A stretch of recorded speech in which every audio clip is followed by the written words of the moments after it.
Party people in the place to be. Live from 58 Dream Street. We're Jameson with Games. Happy Saturday, folks.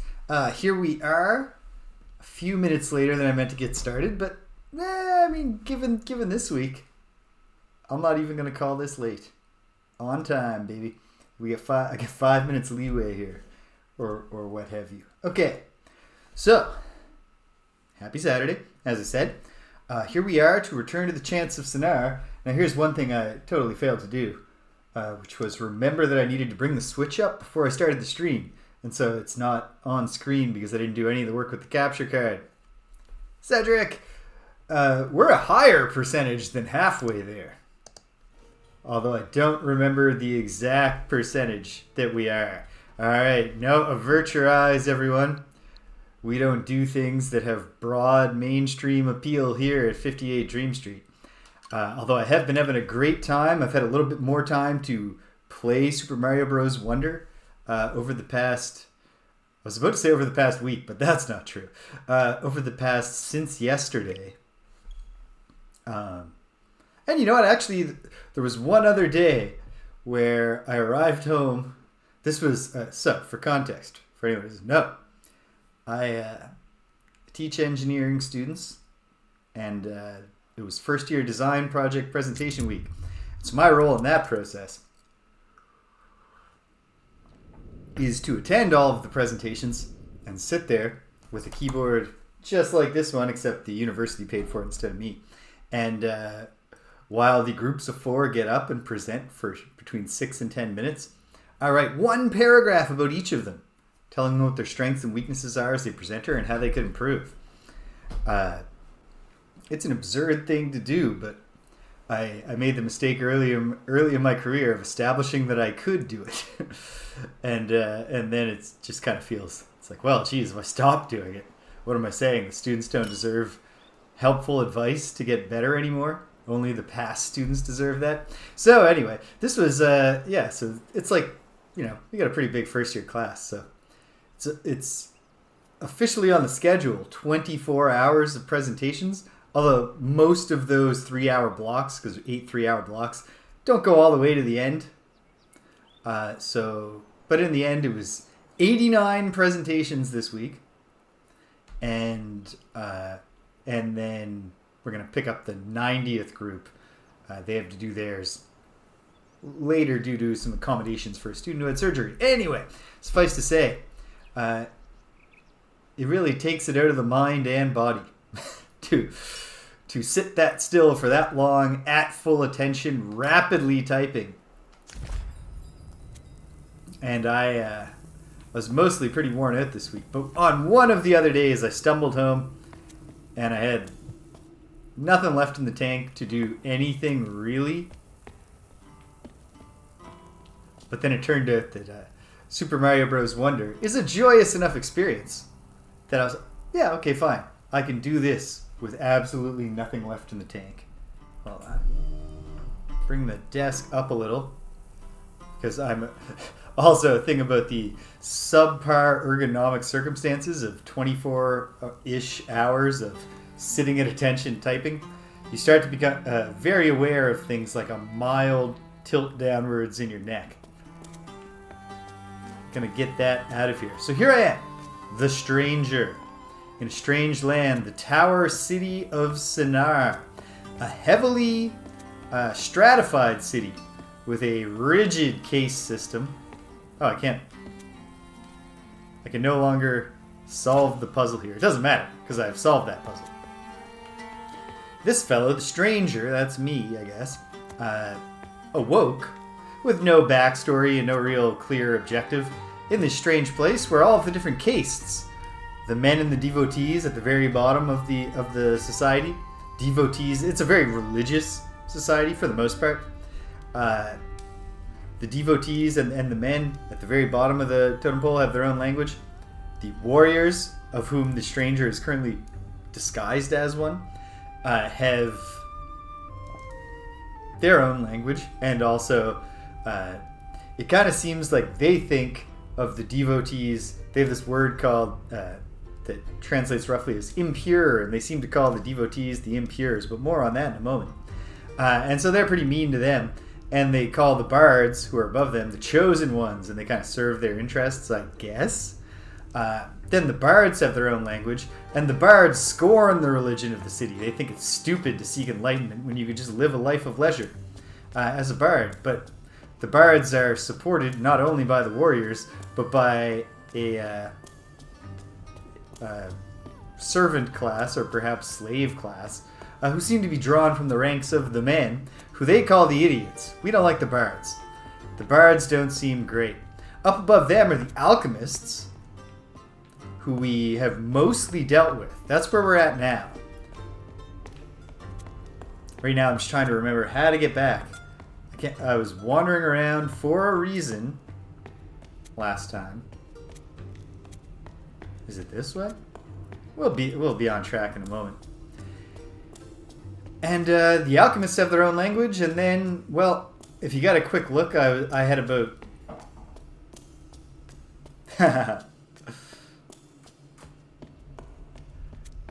They're just such a spoony sort, you know, those bards. Oh, hey, the torch replaces itself in the puzzle solved area. Although we're done with this puzzle. Oh, my. Anyway, so there must be some other language. Perhaps we've heard tell now of some... Yes, that was the last thing I did. Was throughout the game, there are these consoles that operate as fast travel points, but also each one of them has a little translation puzzle you can solve, where members of two of the castes are in conversation with each other. Quite notably, the bards are not involved here. The bard language is involved, but it's the servants or the slaves of the bards who actually have the dialogue there. So to the extent that we have a bad guy, it's not the warriors who like oppress, who actually like do the oppressing. Our foe is the bards, to the extent that it is. But I think our real foe, to finally bring this all back home, our real foe is misunderstanding and the intolerance that arises from that lack of understanding and lack of knowledge of your fellow person. Because when you solve these translation puzzles, they all turn out to be about helping the two castes have a conversation where it turns out they can help or support each other in some way. And it also reveals things like, okay, the alchemists created some monsters by mistake. I'm not sure I even realized this at the time, but I thought about it later. It's a really nice touch. The alchemists created some monsters by mistake. They need help with that. Well, the warriors can help. In fact, I think my ability to advance in the game might actually depend on having got the warriors to go help. We're going to find out today. And in doing that translation, you have to use the word... There's no word for monsters in the warrior tongue. But the warriors have that word impure, which they seem to have been using to refer to the devotees and the men below them in the social strata. And so, not only is it about just like helping them talk to each other, but maybe it turns out, you know, that the warriors have been misconceiving their role altogether. They've been thinking that it's their purpose that the impures are those who don't occupy the correct place in the strata of their society. But what if actually the real monsters all along were just chimerical horrors created by alchemy gone wrong? Yeah, so it's pretty cool. I was largely expecting the game. I can't even remember where any of these consoles are. I just need to find one fast travel console to get back on track here. And I was probably standing right near one when I started, but those days are over now. I'll go backwards. If nothing else, we get to see the beautiful game world and its excellent color palette choices.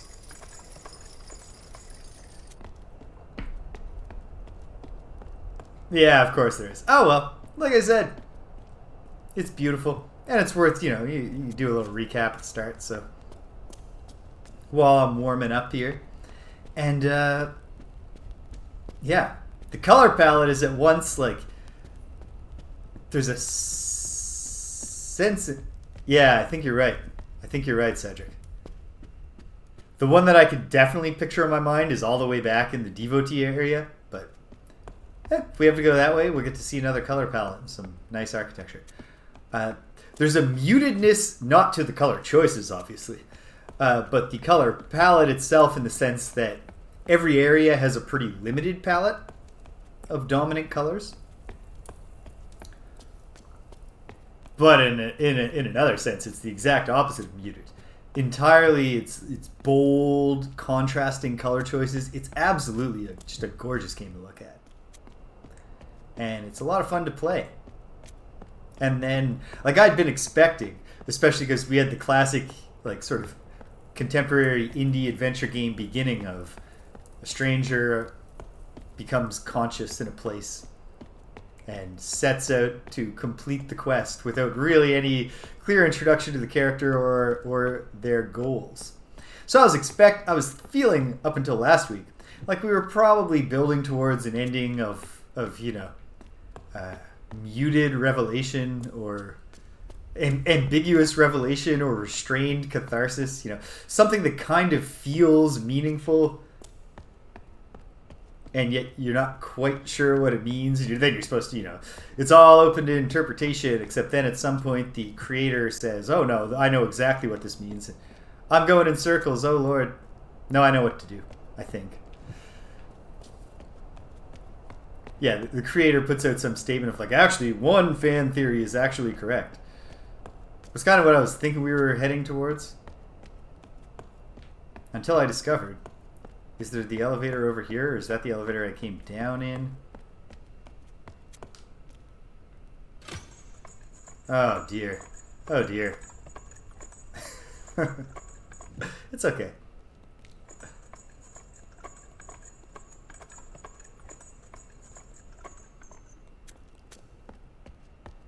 Is this back towards the torch area? I should just return to the torch area.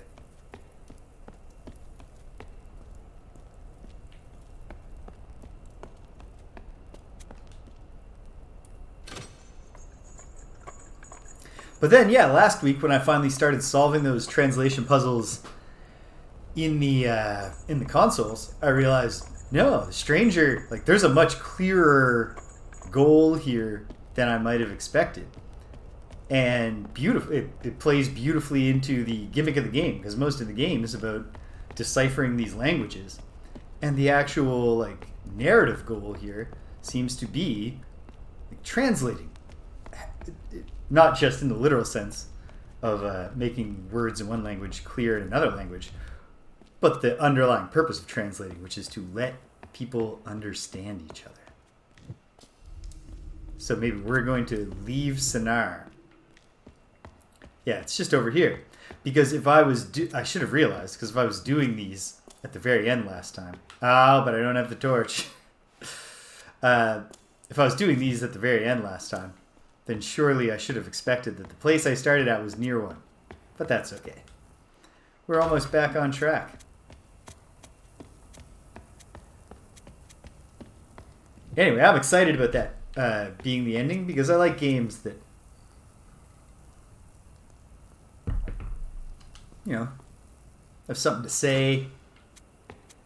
And I like when a game kind of makes its yeah. There we go. Has its ludic elements, the gameplay elements, closely intertwined and working in harmony with its narrative themes. Yeah. The alchemists want to help the monster, but the alchemists are afraid. The alchemists don't want to die. Warriors are not afraid of the impure. See? The impure. What if that's the monster and not the people? Warriors will help the scientists. And on that note, let's head back up to warrior country. I mean, alchemist country. So it looks like, I believe, until there is a circle without a dot in it above these ones, that's a sign to me that I don't have the language I need. Whatever the remaining language is. Some of the alchemist texts refer to fairies, which, given what we've learned about the language already, The fairies could be angels, right? They could be any number of things. Or they could just turn out to be fairies. But I think we're probably getting some kind of divine tongue when we reach the apex of this. Oh, whoops. I hopped in the gondola, but this gondola was only introduced when I made that connection between the alchemists and the bards. And now we have, alchemists here hanging out. Back in devotee country, there's a devotee who at the very start of the game, he's tending to a garden, and he's in yes, we shouldn't. You're right, though, Cedric. We shouldn't be calling anyone fairies here. Although the bards are. I mean, I don't think the bards themselves would deny. They're a touch on the fey side of things. But yeah. So there's an area here where the monsters are running rampant, and I'm also having trouble. I'm pretty far along. Let me pop open the Stranger's Journal if I can ever remember what button does that. X. There we go. Oh, so if I go to the Alchemist tab, helpfully, everyone in Sennaar, no one's showing their face, and they really work hard to make sure that their headgear tells you what case they belong to, which is helpful. So, you can see I have 1, 2, 3, 4, 3 of which I'm pretty sure I know what they mean, but I have no idea what that glyph might turn out to mean yet. And the thing is, before we can validate the glyphs, the stranger needs to be inspired to sketch out a page where I can try to add the glyphs. So there's somewhere I need to get to. And there's also somewhere where a monster is running rampant. And what I'm hoping for here, so those turn out to be the same thing. Oh, and I need a lump of silver to get this alchemy machine going. And I don't remember why or what it all means, but I do have the alchemical recipes written down here. The formula for enlightenment, or something like that.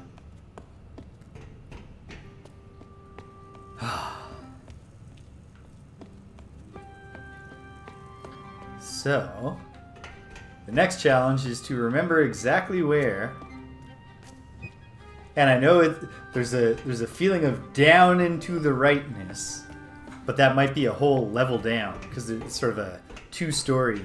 Oh, and in fact, if I'm going down, the alchemists have a lot of lifts. They built that gondola to the bards pretty quickly, but they also see the value in some really, really unaestheticized metal stairs. Ah, of course, the laboratory area, which is where the monster was produced in the first place.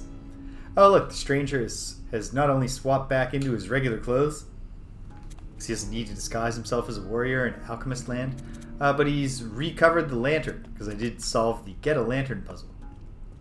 So what was in here and what was going on? I don't even remember. Will it be any different because of the warrior's pledge to help? Perhaps not. Wait, what's this?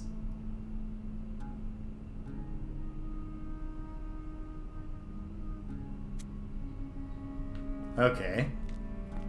There's a hole. What does it mean?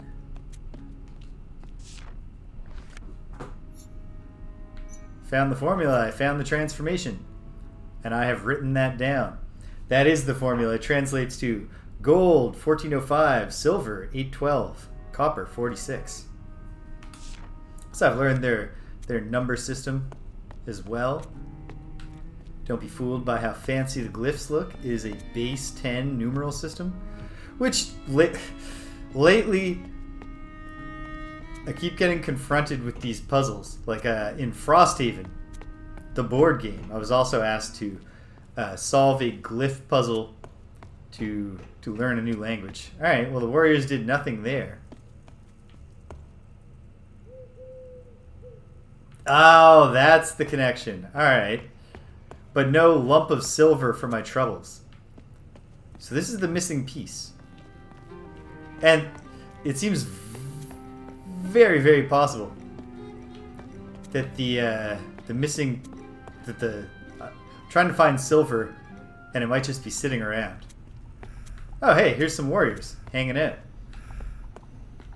Have they caught the monster? I mean, obviously they've caught the monster. Sounds angry. But alright, geez, bang up job, gentlemen. It took 2 of them to restrain that monster.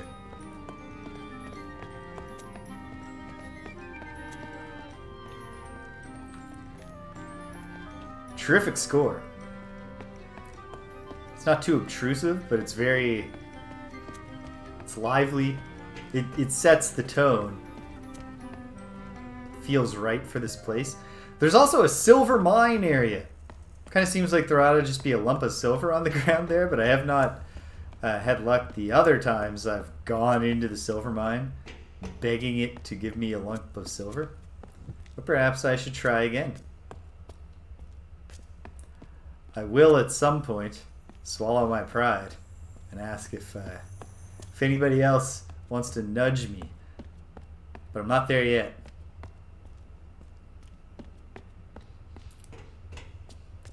When I discovered that stairwell, I really wanted this to go down to a place where I was rewarded with a lump of silver, but no luck.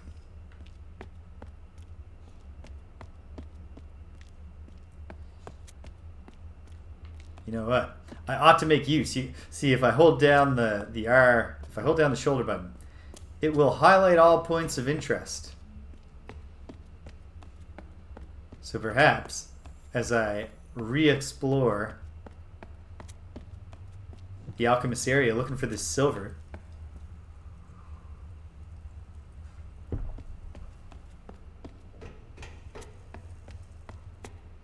yeah.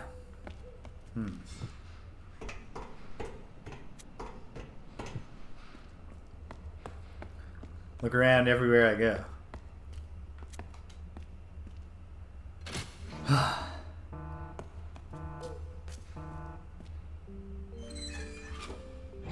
So it was a long week, but it's a very fulfilling long week, because like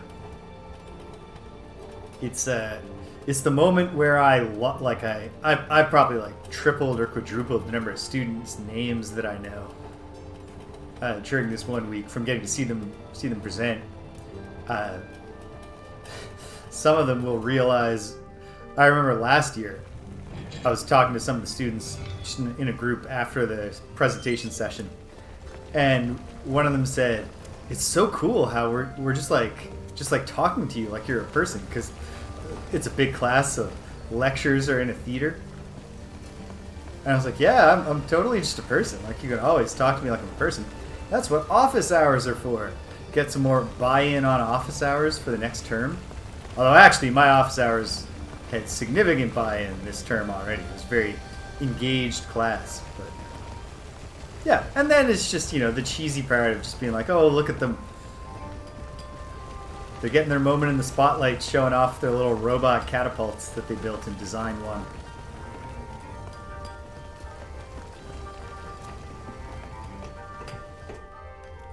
So it's good, but it's also a thing that when it's over, you're like, oh, thank God,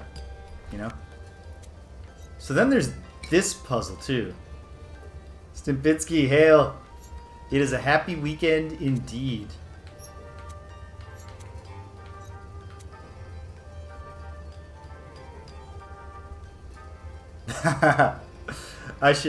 Oh man.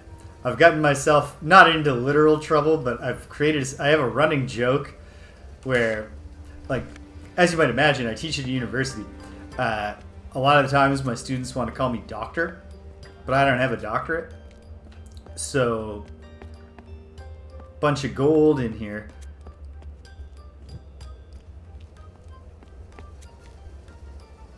Ooh. That's getting pretty close to the grim climax of a zombie movie right there, Stimpinski.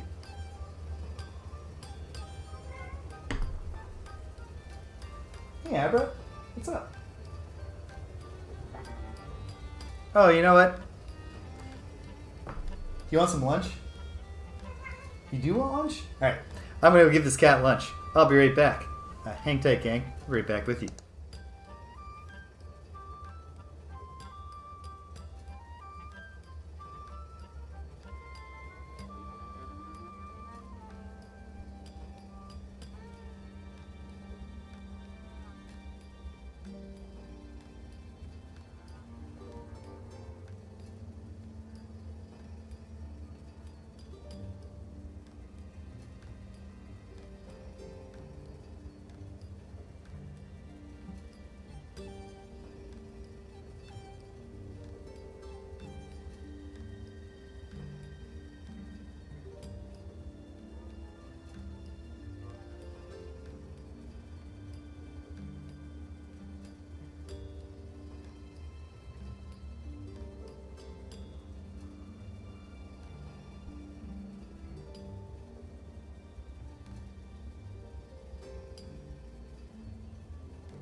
Alright, cat's fed. You definitely need that axe, Dubinsky.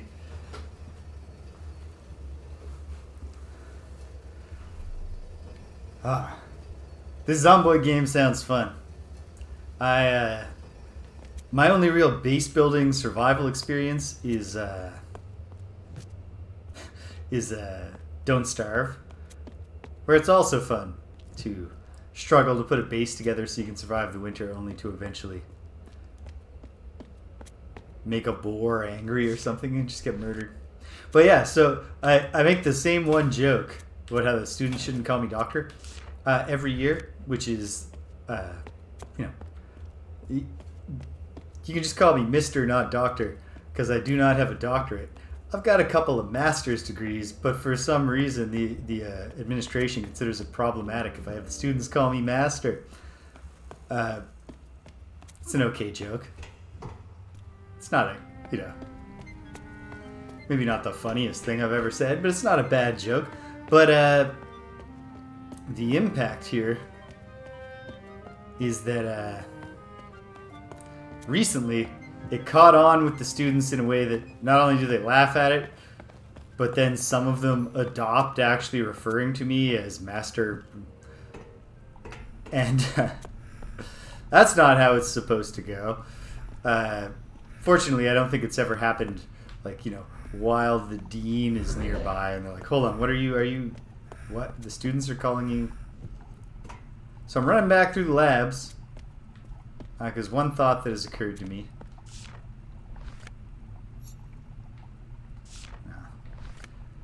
Am I supposed to be using alchemy to make silver?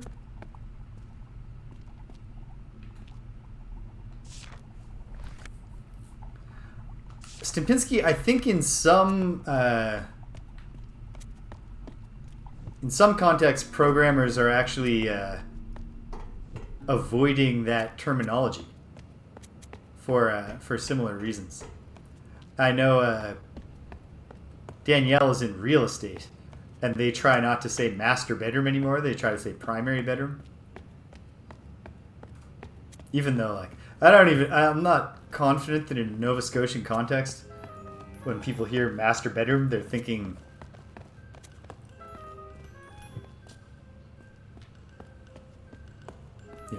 it's the master bedroom because that's where the slave owner would sleep. But at the same time, it's like, yeah, if we can get those implications out of our day-to-day language, I don't see a good case against doing it, right? Exactly.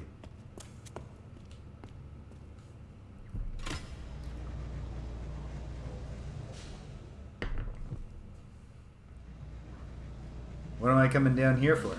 I don't know. Okay. Back up.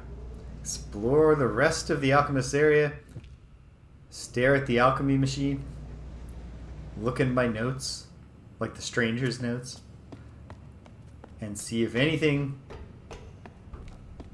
teaches me how to get silver. Hey, Abra. She's back. Yeah. Talking about you, sweetie.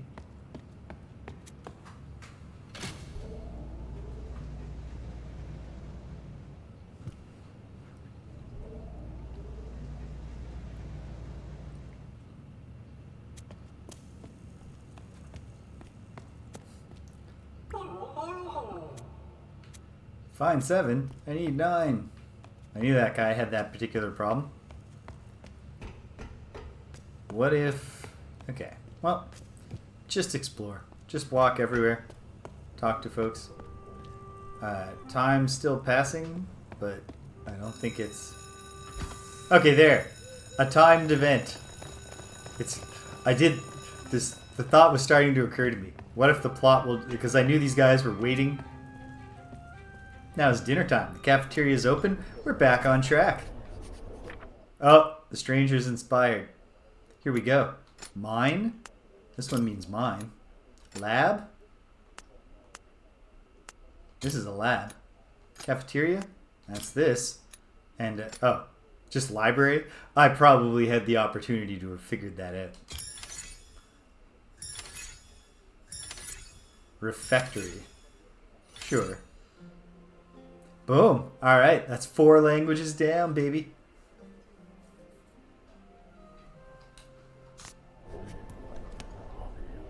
Good stuff. Boom. Enlightenment swirling all around me. Refectory is open. Yes, it is. Anybody eating just a big lump of... Oh. Silver.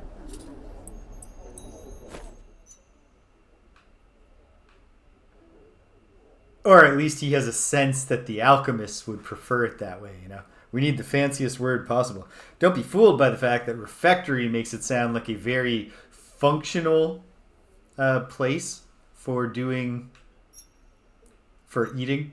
They have real silver for their silverware. There's no aluminum, or no stainless steel here. Oh, and wouldn't you know, the refectory exits right to where I needed to do this.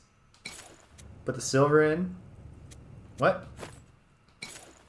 Okay. The other alchemy machine, which I believe I have the directions for in here somewhere.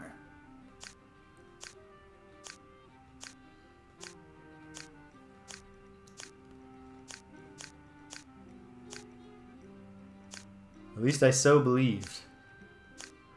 I mean, it was pretty intuitive, if I recall. I hope so.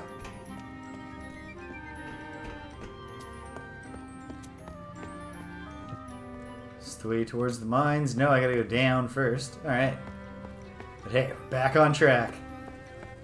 And while we were getting back on track, we just got a chance to look at all of these beautiful environments again.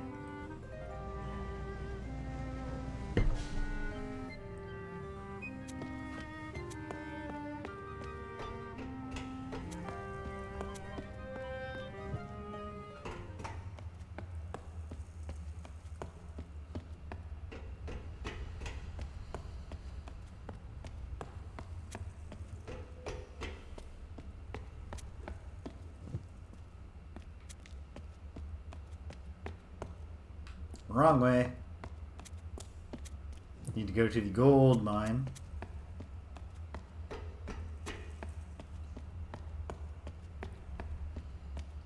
Or whatever this thing is.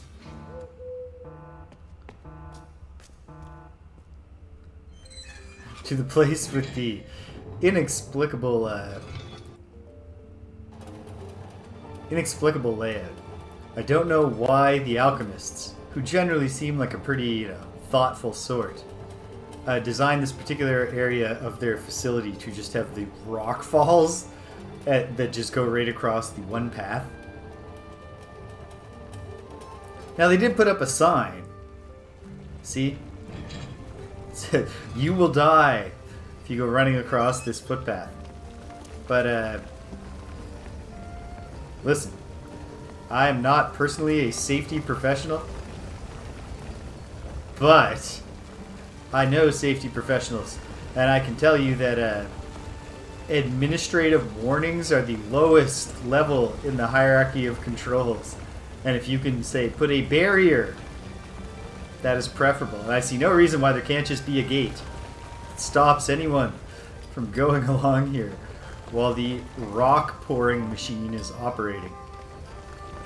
It's a nice little scene. Okay, so now, if I recall correctly, it's actually pretty straightforward. Open. Insert silver. No? Yes. The silver did go in, they just gave me no visual. Oh, the button is the last step. Pump this up to the orange zone, at which point that green light should light up. Yep. And then hit the button. Oh, all that was literally just to melt the silverware into a silver ingot? Yes. Okay, whatever. It's an adventure game. You should expect the puzzles to be strange sometimes.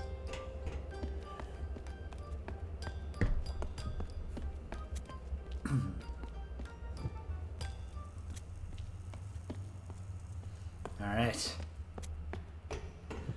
We are not far from finding out if it's the fairies or what have you that we are going to meet for the final puzzle. Or for the final segment of our adventure. Yeah, meanwhile, I did successfully complete the main campaign of Super Mario Bros. Wonder this week.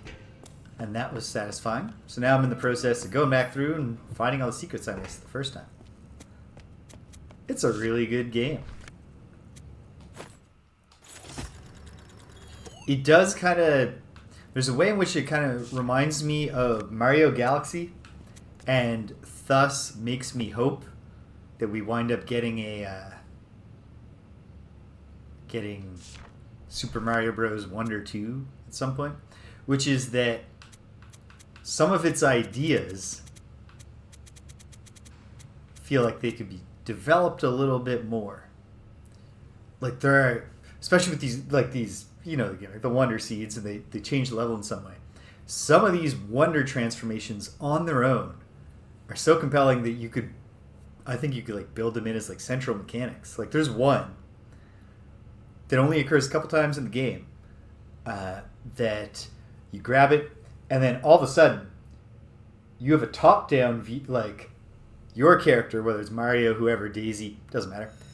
Their feet are now on the background, so it's like you're looking at them from a top-down perspective, and they control like top-down, like 360-degree movement.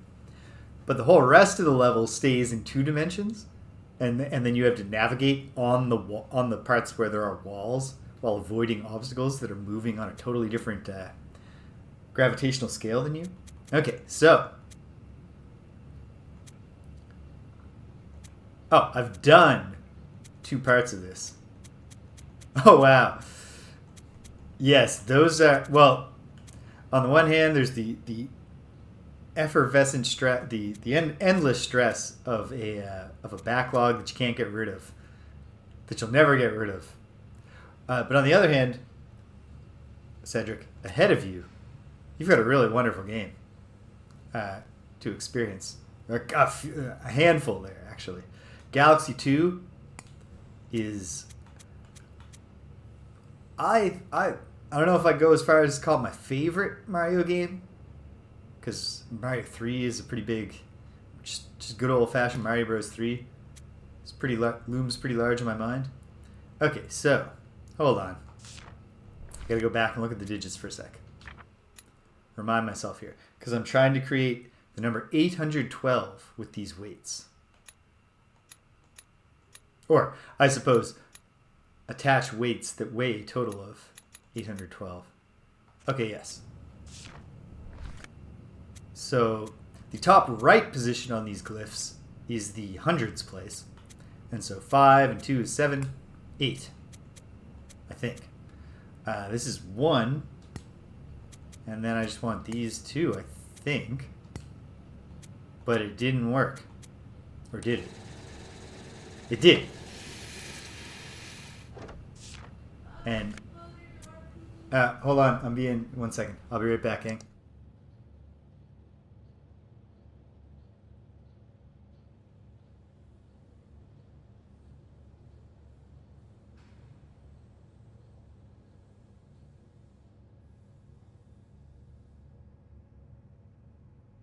There we go. Stanya asked me to close the door. I'm not sure if it's because I'm so loud, which fair, or if it's because she wants to do something in the hallway behind me. But I'll tell you this much. Abra was, yeah, hey Abra. She's relaxing here in her bed with me, but now there's a door that's closed, so I bet any moment now, another one of my girls is going to be asking me to open that door.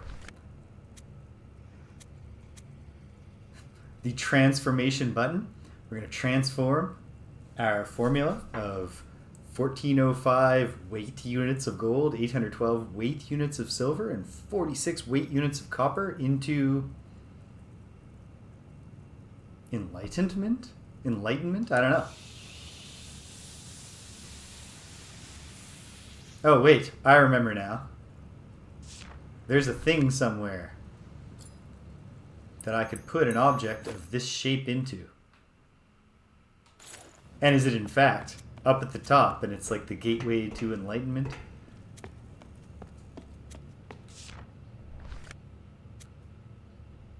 Yes. This was not the most challenging inventory puzzle that an adventure game has ever laid out for us. And it did not work. But why? I don't know, and it consumed my thing. Is it just because I did it wrong? That could very well be it. I don't know. Before I try to figure something else out, I suppose I should just try it again. Actually, before I try it again, I should look at the note page that has the formula. Gold. 1405. 1405. Silver. Possibly also the order might matter. 8. Yeah. 8. 1, 2. Yeah. And then copper. 4. 6. Okay.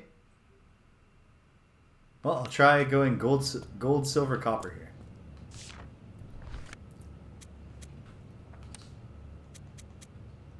So for 1405, oh, there she is. Hold on, Abra. Here you go, sweetie. Bye-bye.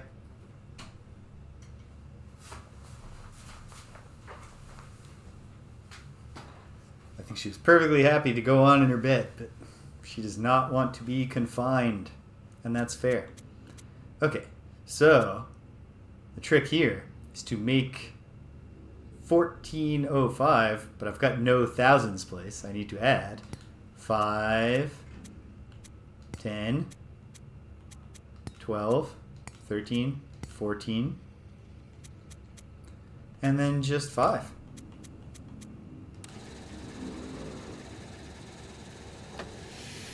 I don't see why the order should matter. And yet, perhaps it does. Copper.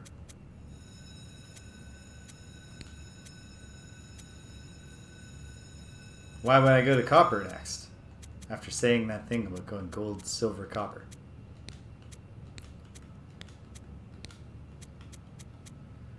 Okay, for silver, 812, as we just discussed. 5 plus 2 plus 1 is 8.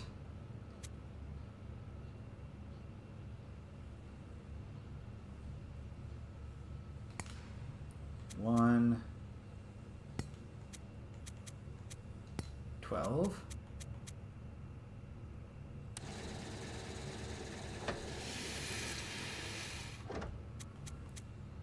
And then copper.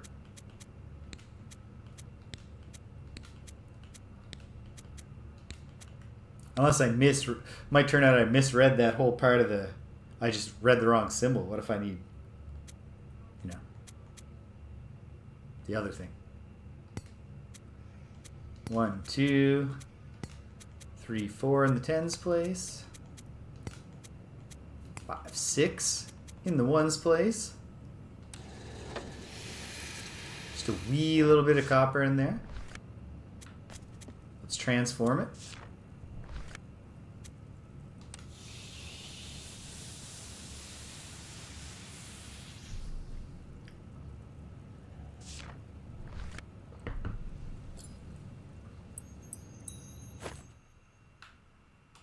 Very nice.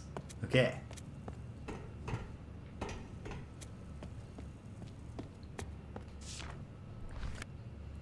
Now, obviously, lots of the alchemists have tried to make this work, and their little things, although fitting, have failed.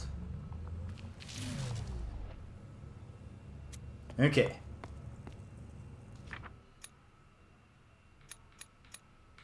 It's because it's carbon. Okay. It is indeed carbon. Okay. That's manageable. Probably the order does not matter, given that it's all being transmuted. But why would we not just play it safe? 1405. Load up the gold.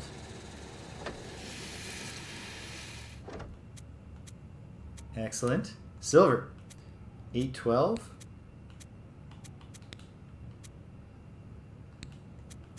This is not the most efficient way to do this at all, but that's okay. 8, 1, 2. Yep. And then the third ingredient, don't be fooled by the fact that they both start with a C. C's don't even exist in this world.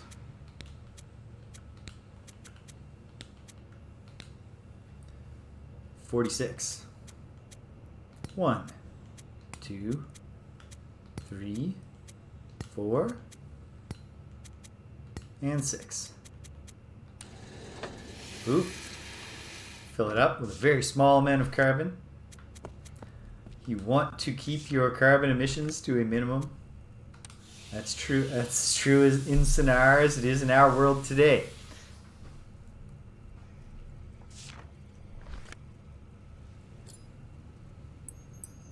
Anyway, yeah, I think that if they make a Mario Wonder 2, they can really run wild with some of this stuff. But it's a really fun game, and it's just really nice to have. There's a lot of fun to be had in the new Super Mario Bros. Games.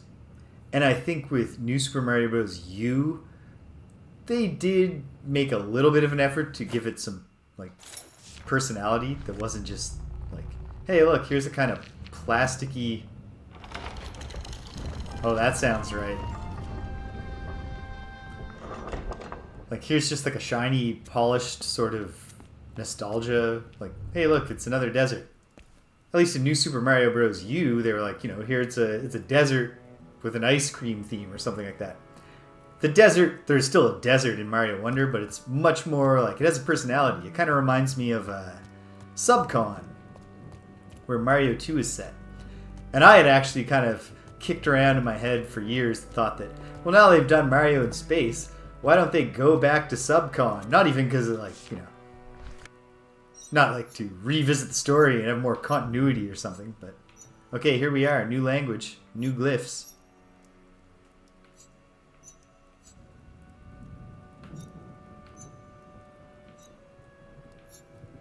Interesting. And the strangers are ready to go. He's got a thought. The masses, a single person in the tower. We might be able to do this one just with this. Would this be the symbol meaning tower? Possibly.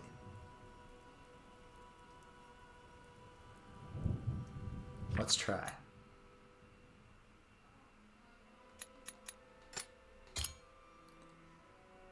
The masses. And then what's a single solitary person? What about this tells me what a single person could be?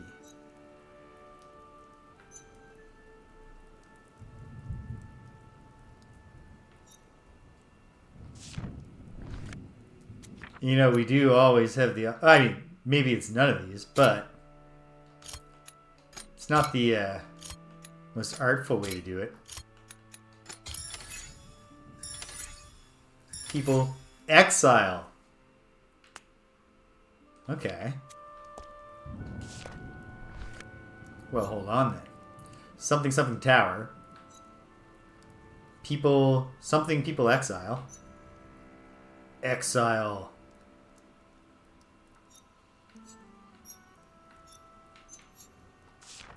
Okay. Interesting that the person who carved this relief thought like better label both of the crowds of people at the bottom so that nobody looks at my work here and misinterprets it. It's raining up here at the top.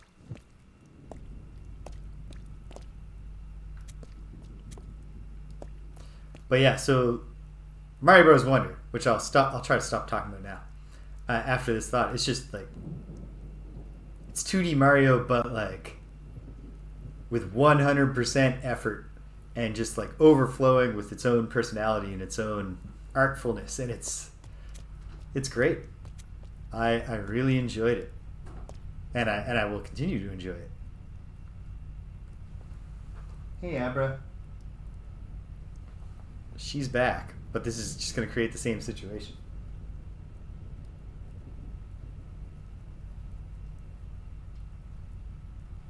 She hops up into her chair. I very politely go to shut the door.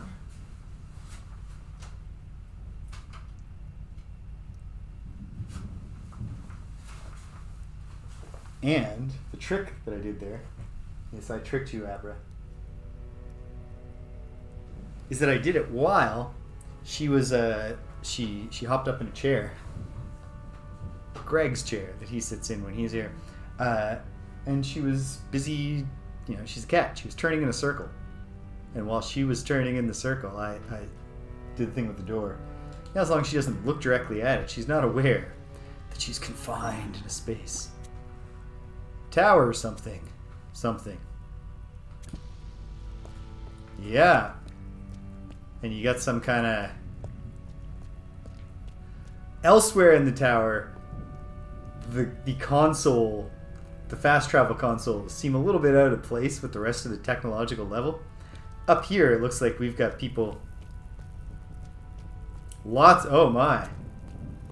It's like the voluntary matrix up here. Okay. This dude's just chilling here. And he's doing nothing. Is that supposed to be...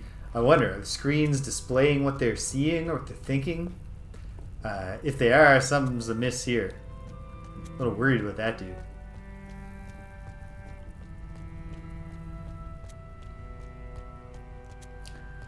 Go in the other direction first. See what's over there. And then explore the VR banks or whatever they are. The Enlightenment Chamber. There's the Exile door. If you are exiled, that's where you have to exit through. Oh, okay. That's the whole thing here. Can I talk to this person? Oh yeah, I talked to one of them already. Hello. No. Abra noticed. Hold on. Sorry, sweetie. I love you.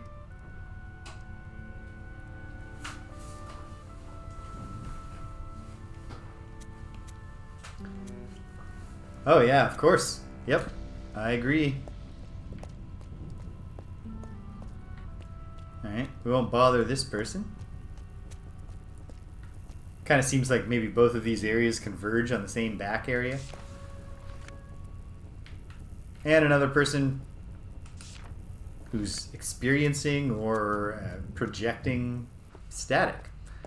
I'm going to guess we're going to do something with that or about that.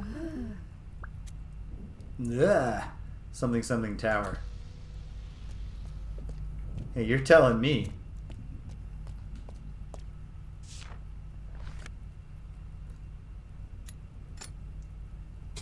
Ooh. Talk. Me.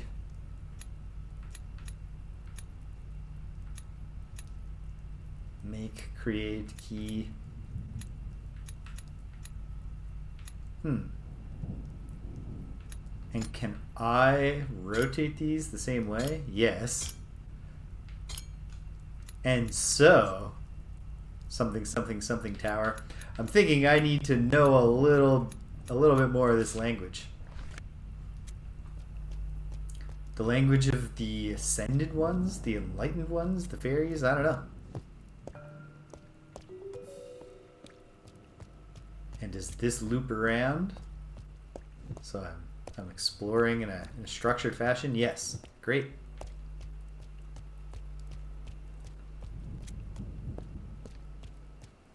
Oh, whoops. Whoops. Passed right by one of my regular consoles. Fire it up.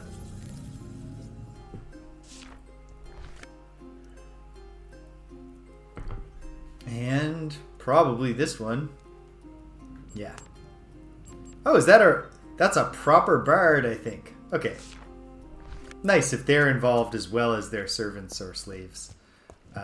Or serfs or what have you. In the process here. I just looked at this.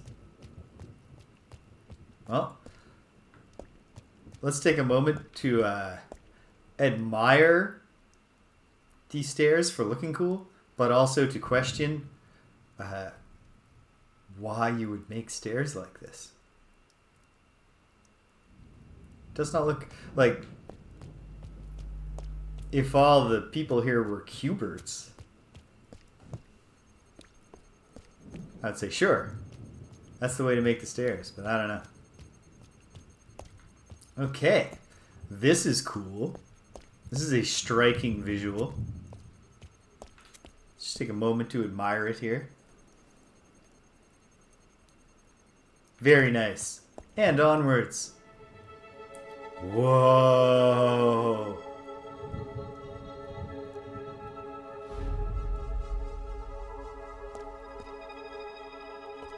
I'm in awe.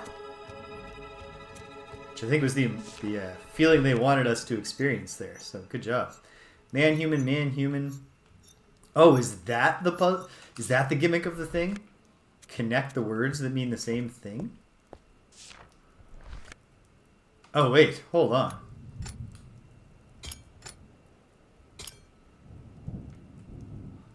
Hold on. If the glyphs mean the same thing, perchance, I'm about to add a pretty good guess at what this one means.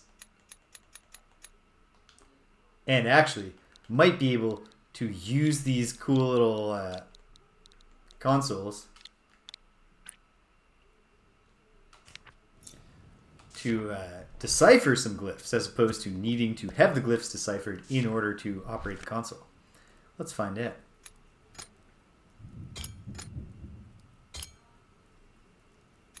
Gives you a nice, concise tutorial. Well, I don't know.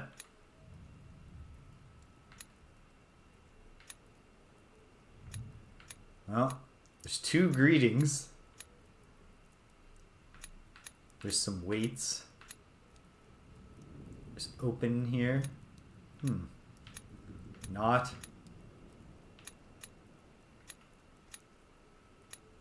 The The fact that you can rotate all of the things definitely makes it a little more intimidating.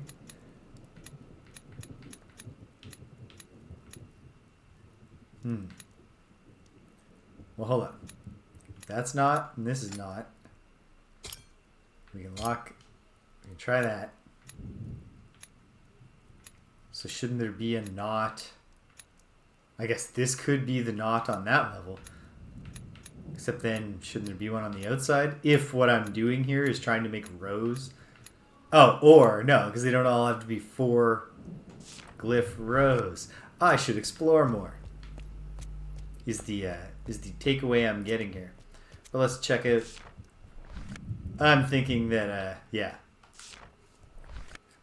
going up the slopey stairs that perhaps will do a wondrous transformation into the Cubert style of stairs that they like to use up here.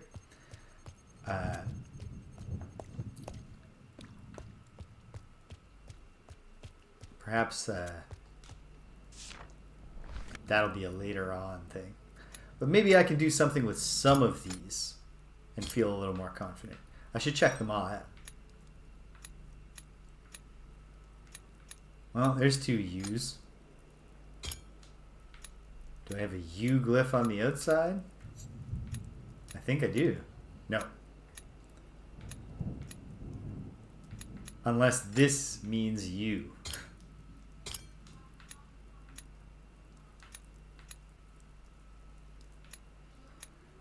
And since all the glyphs I don't know are in one language, there can't be 2 U's that I don't know here, right? Right? I don't know. Can I make any of these? Can I get anywhere with any of this? Yet. Oh, great.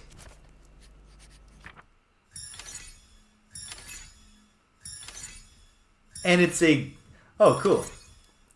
It's a validation machine, and by great stroke of luck, my brief fiddling with you, and then my abandoning of it to fiddle with Go, locked the whole thing in and solved the puzzle. Good. Ooh. Is this dude playing the video game that's up on the screen up there? They've got like an esports arena type setup here.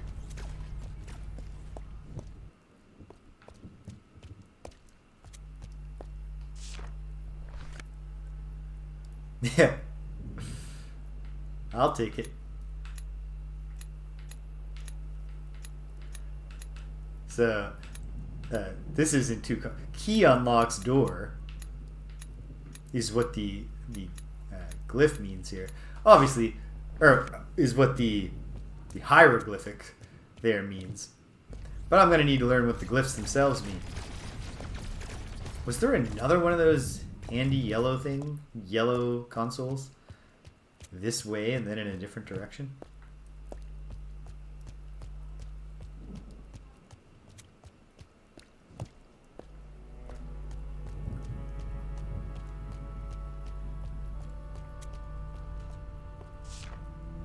Because now, having some more glyphs validated might even... Okay. I could learn key from this if I can crack it.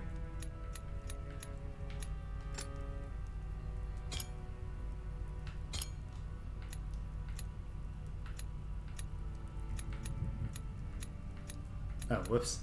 Do I have a key?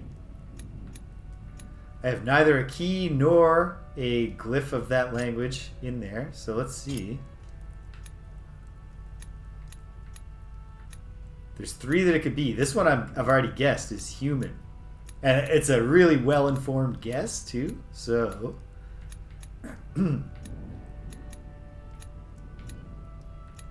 those are the only 2 man or humans that we have. So they need to be...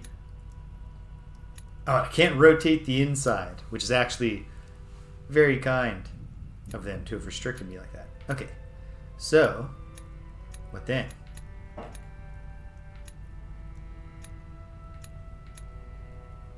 Here's a make.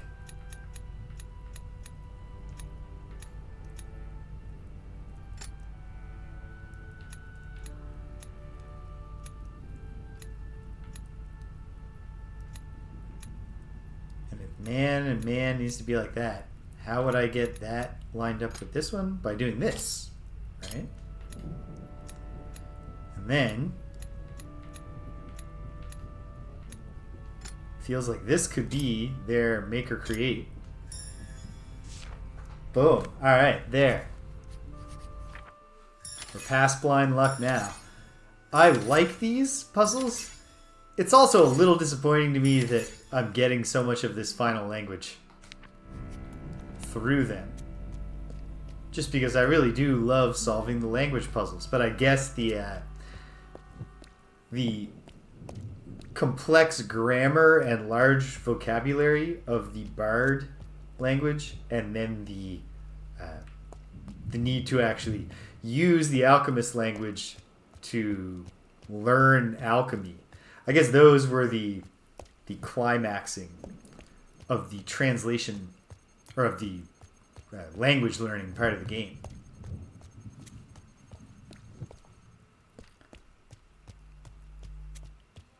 Well, let's see what we can do with this one.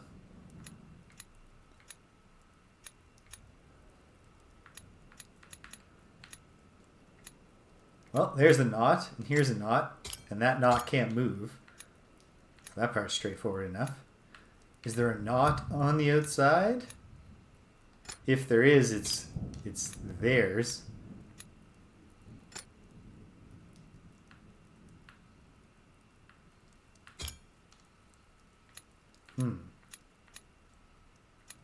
That could be not, but that can't be. Okay, hold on. If not, and greetings. Okay, what do I have for greetings?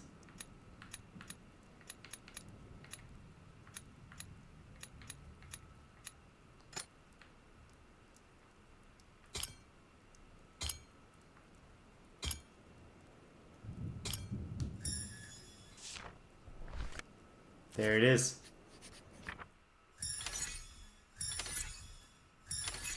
Again, fun little device.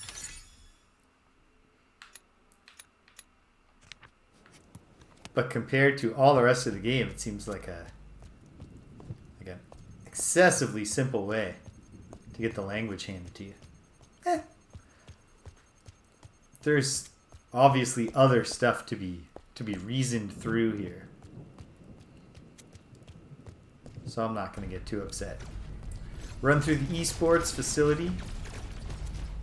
They got a kind of labyrinth-based shoot, like they're basically playing laser tag in there. It kind of looks like. What's this? Oh, right. Key opens door. I know I've got key now. I don't think I have open, but... Oh, I do. In that case, we've solved it. This is not a very good security system. This security system can only prevent people who literally don't know your language. Yeah. I wonder how the crafting is in the game they're playing. Yeah, only people who don't know your language can even be slowed down by this particular security system. And I don't know how long it would slow them down. Because you've also put learn our language easily machines all around. Just out in the open where anyone can use them. Oh. Greetings. You're the one I was waiting for.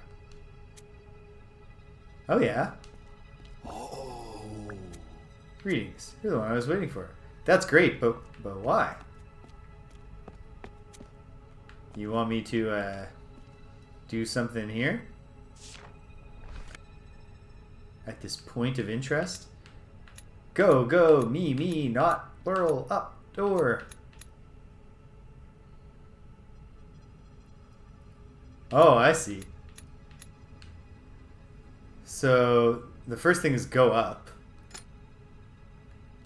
And obviously,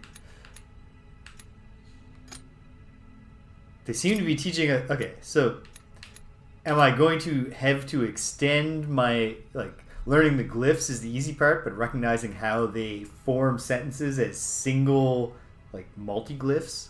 I don't know. We have doors.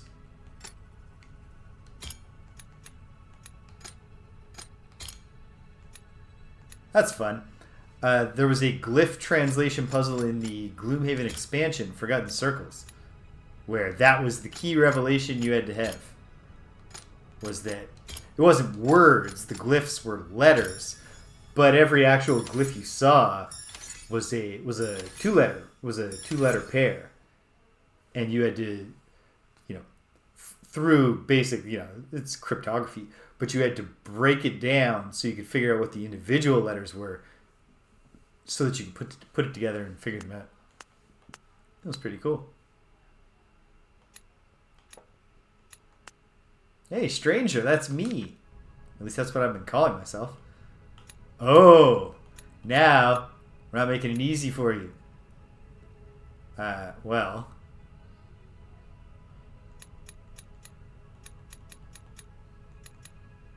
First is dead. Then we have not go. And then we have not dead.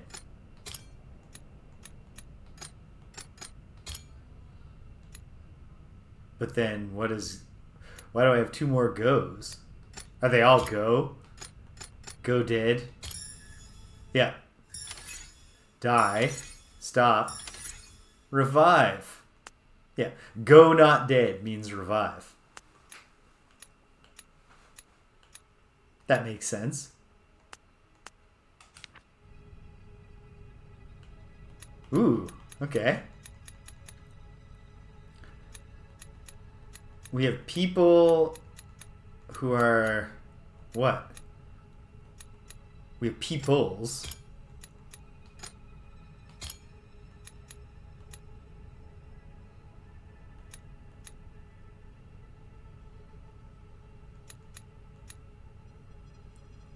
We have me with people. Us. And we have...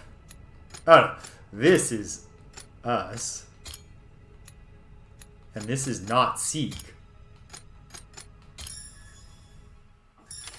Peoples. Us. Disregard. My people.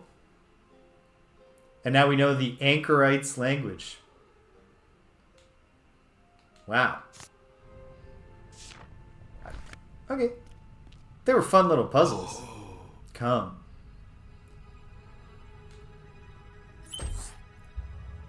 Sure thing, buddy.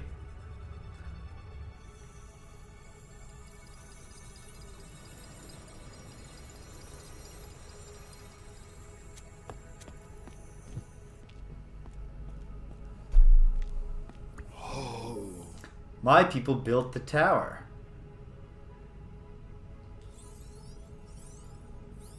Good job, Anchorites. But did you intend for it to be all foreign peoples came to the tower?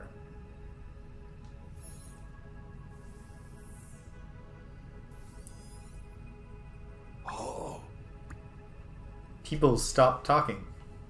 Peoples feared peoples. I've noticed that there was a fair bit of that going on.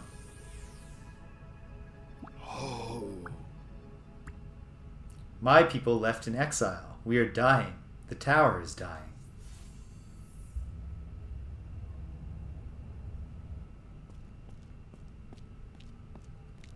Is this device going to help? I created you. You're the key. Help us.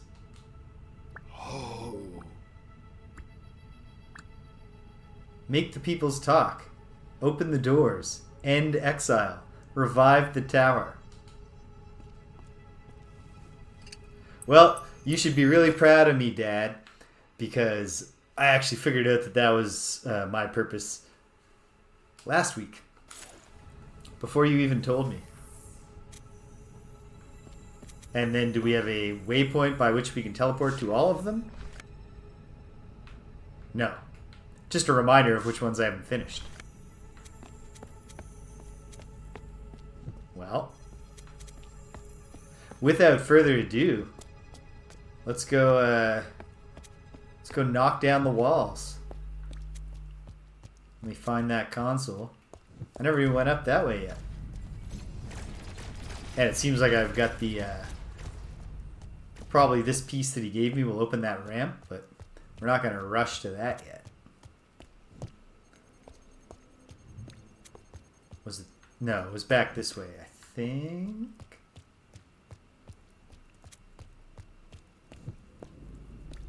Yes.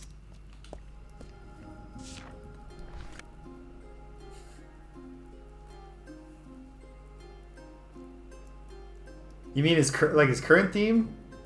Judas? Wait, no. There's still no... Maybe that's the final... What's going on here? We have new iconography on the fast travel screen.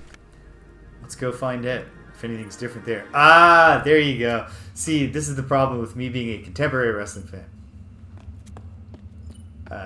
Chris Jericho's entrance music now is his own band's song, Judas. So does the console do anything different because of the weird flickiness? Once again, we don't have a thing to talk to here, but it's also showing me something. Well, I won't spend too much time running around here. But there's a sound. Does the sound persist? It does. But is there any indication of why I care about the sound?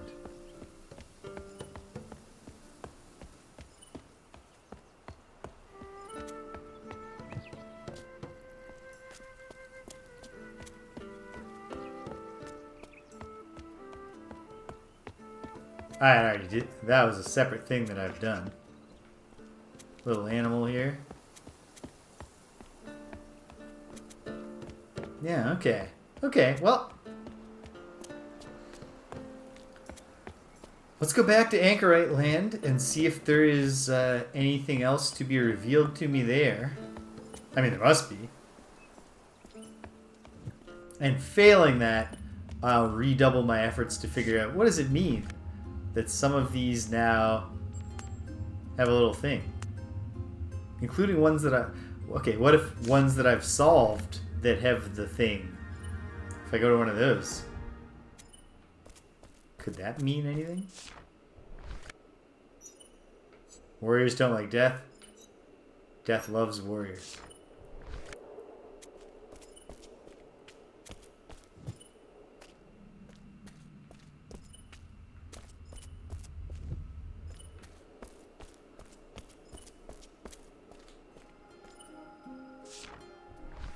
Ooh.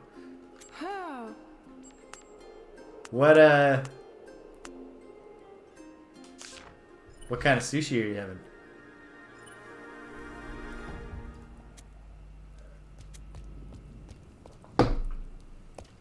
Problem I run into sometimes when I get sushi, because I'm a vegetarian, is I want to order a dragon roll, but I want the veggie dragon roll. And a couple of times, I've mistakenly just ordered a green dragon roll, which is a whole different thing that still has fish in it. Feel kind of silly when that happens. Okay. Okay. Just poke around a little. I mean, I've done this thing. Why am I going back to it?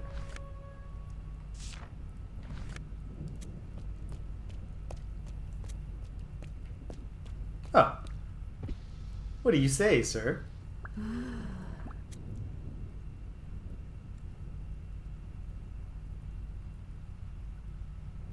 Nice. I wouldn't eat it myself because of the vegetarian thing, but it sounds delicious. And some sesame on the outside. I don't care about strangers. I don't care about the tower. Oh. You're apathetic because you're just jacked into your virtual reality all day. Can we learn anything more about the catatonic seeming ones that are just playing static on their view screens? No. Is this person just dead? That's grim. That's what's going on. I've never been a fan of wasabi. I like, and I mean, maybe I've just never had good wasabi. I mean, for one thing, I've almost certainly never had literal wasabi at all, but have in fact just had horseradish dyed green. But, you know this big face has to come into it at some point. But I've always just found, like, I like spicy things, but the flavor of wasabi doesn't do it for me.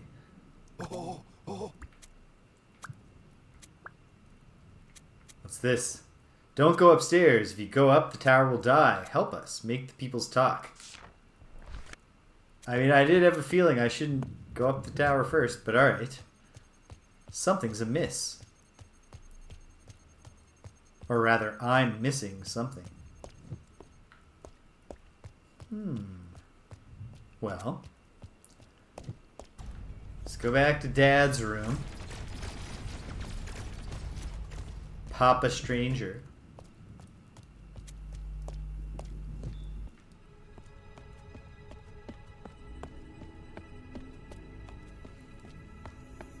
Seems like I can get the bad ending whenever I want by just going up and achieving whatever the opposite of enlightenment is. Do you have any extra dialogue, Father? It's that tickle. It's the nose tickle that I don't like. I'm down for spice. Oh. Yes. I will do it, Father. And then this thing is telling me the same thing. It's highlighting the ones that have the little thing. Okay, so it is time to go back to one of them and redouble my efforts to frig around until something happens. Yeah. Okay.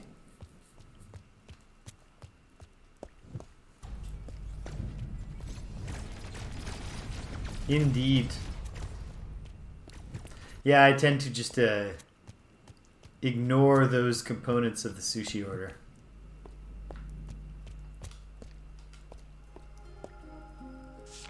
Maybe a little soy sauce. Often, you know, just the good sushi will stand on its own anyway. Alright, let's go back to number 2. Console number 2. And see, obviously behind my logo there, I've got... okay, so the sound is coming from my little device. But what does it mean? Let's look around. Let's make... Is there something else to be done in service of making the peoples talk? Oh, once again, it's probably not a specific spot I'm supposed to go to. I'll go back this way.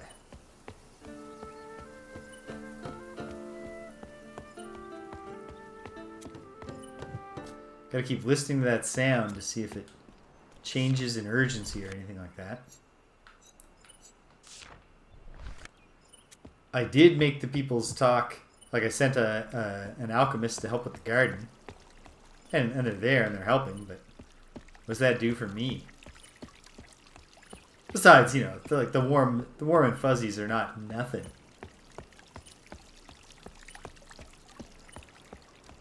Alright, well.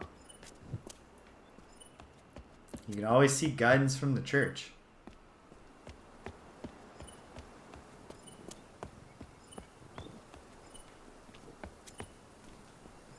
Hey, folks. Hi, you.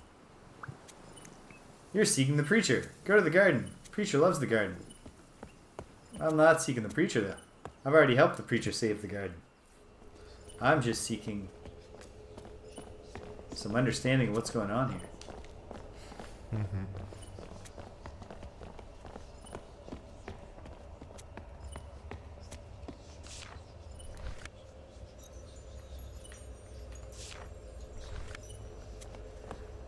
You can always tell a preaching man from the big, big decal on his chest that says preacher.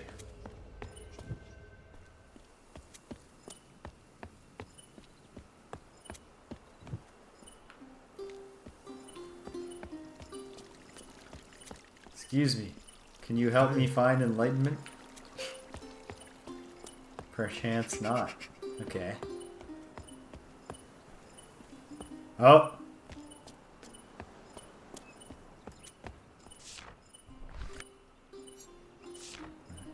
Sure.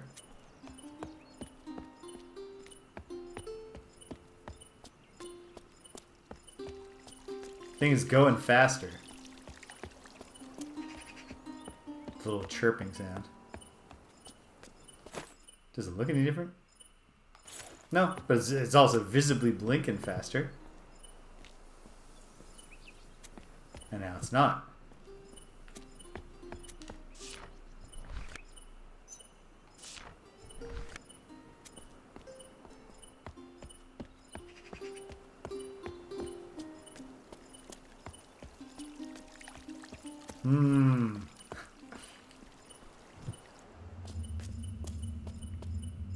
Well, I don't even remember. I probably saw this door before. Maybe not. At any rate.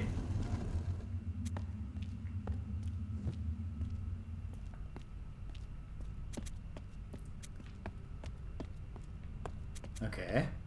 A secret Exile lab. Nothing to look at except this device.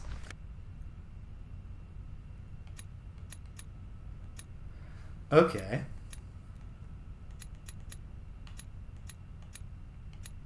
So what's going on here? We have a devotee looking at bottles. Where's my plural?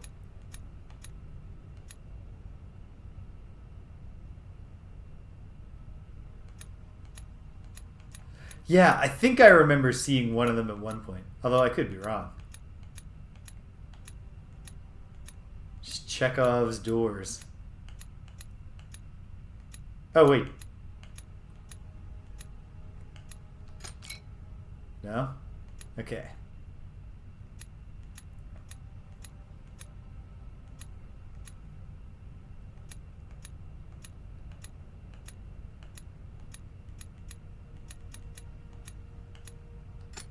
Devotee wants potion?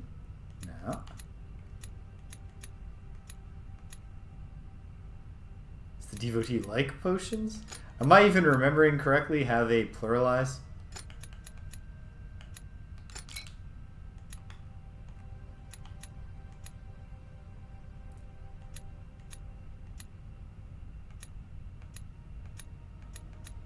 Is this the devotee? Oh, it's preacher, isn't it?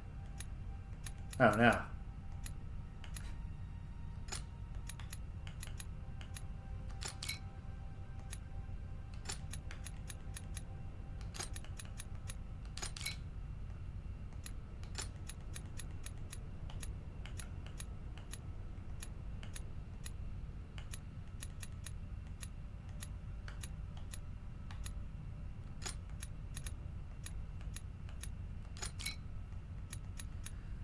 Okay, hold on. What are my words?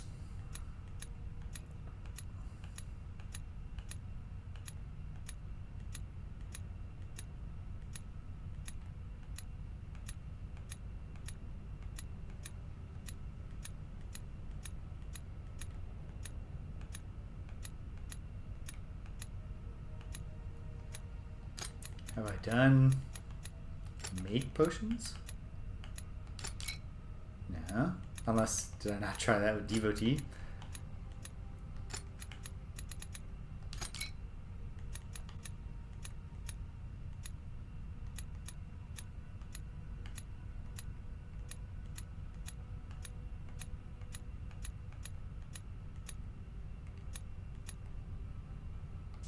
Okay. I'm actually going to pull back from this for a moment.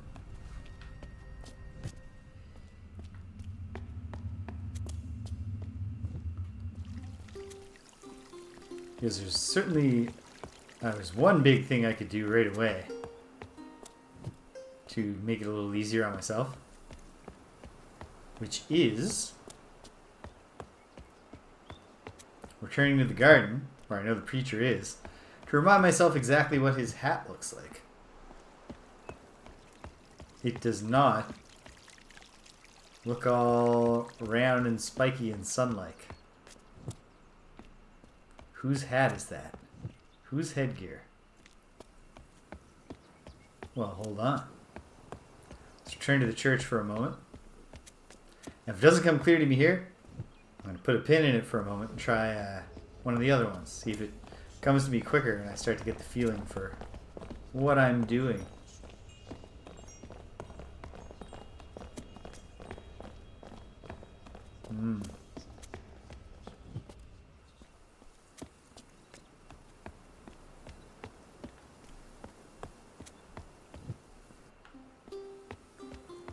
Alright, once more back that way. Oh, whoops. Not great that once you've opened the door, now you just have to remember it. No more chime. Although at the same time, I can see how someone might wind up being annoyed if the chime wouldn't stop after they had figured it out. Okay, into the VR room. Take one more crack at this. Okay. It's not a man, is it?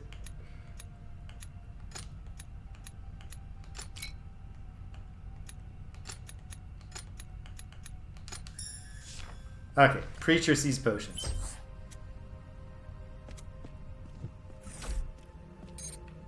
Ooh. What's going on here?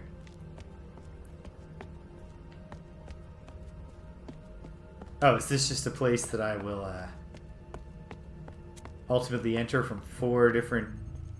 No. Okay. Hello. I am Exile. Come to me. Come into Exile.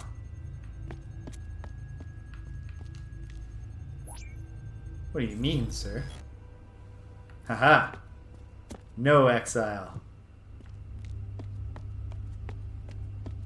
I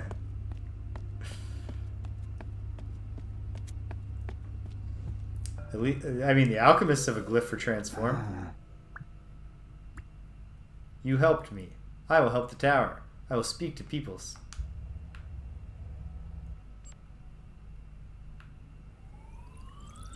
Ah! And now the translation puzzle is open. Great. Okay. The flow here is pretty clear now.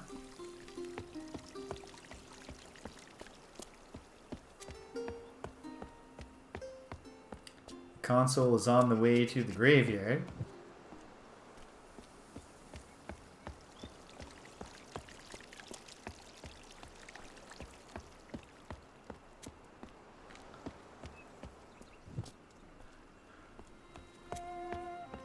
Which I will eventually find my way towards.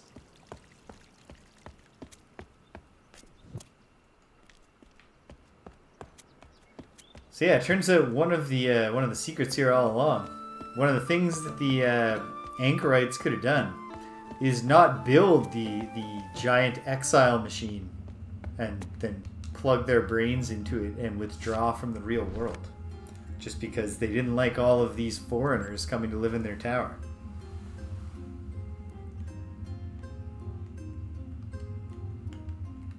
Oh, but that just okay. There's no translation to be done for them, at least not yet, if ever.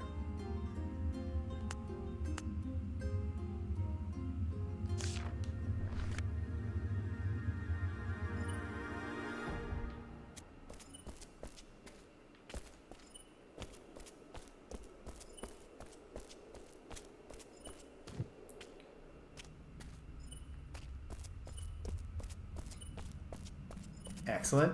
We're going in the right direction. In fact, I bet it's across here.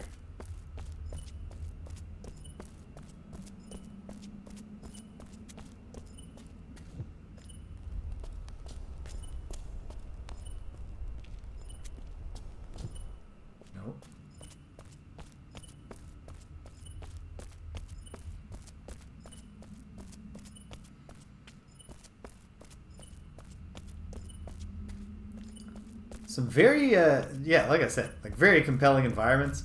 And with the mix of like, you know, cool letters or like points where you navigate the ruins by, for example, running along the collapsed column, gives a bit of a Dark Souls vibe. You could make the tower into a very good Souls game environment. Okay. Now it's back to slowest.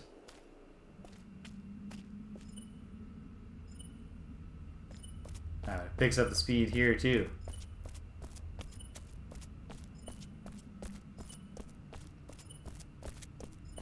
What if I go up here?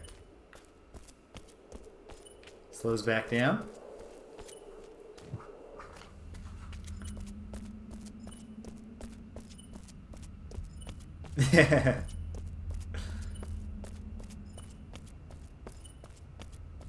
Probably some folks have wrapped up deaths like that in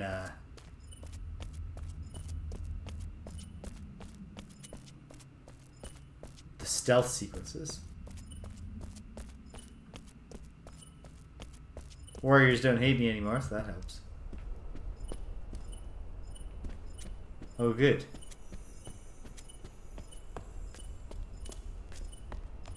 It's nearby. There's a bunch of different possible passages here. Hello, PJ, first of all.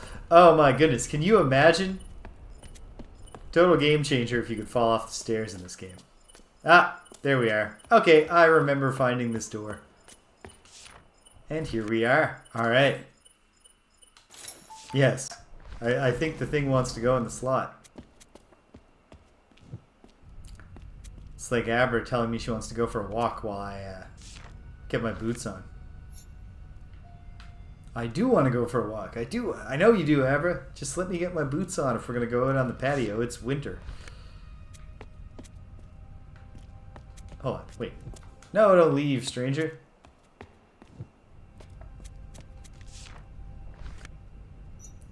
The scientists... Something. Oh, a thing I can look at here.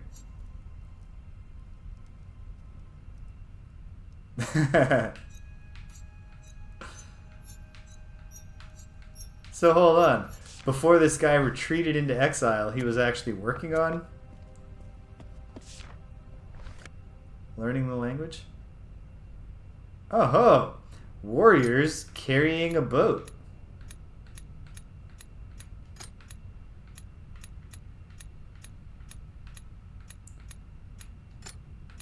This one doesn't offer nearly as many different ways that you could interpret it.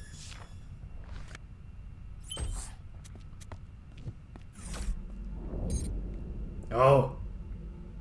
But here, there's a robo-stranger.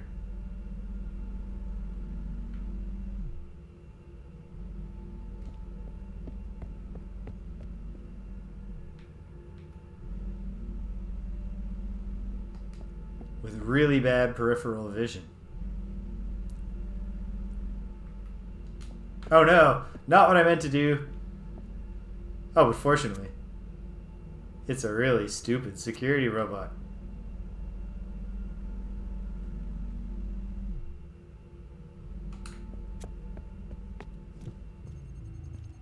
And here we go. Are you afraid to die? I have my days. I will help you. The people of Exile do not die. I'm not so sure about that. I saw a couple of people in the Exile machine up in the Anchorite area that seemed at least a little dead.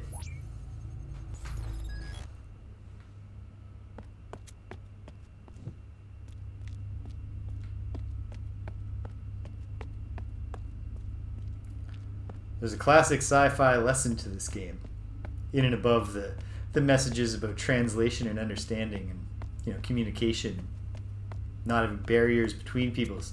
We also have the classic lesson of do not create the torment nexus.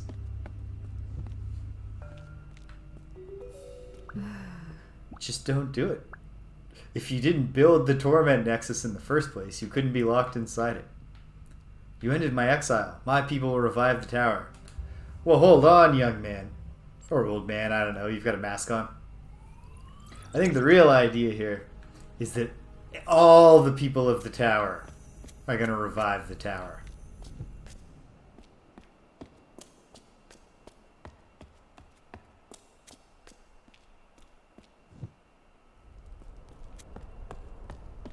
Oh my. Excuse me, gentle warriors, while I do my best to find my way home to the teleporter. It should only take forever.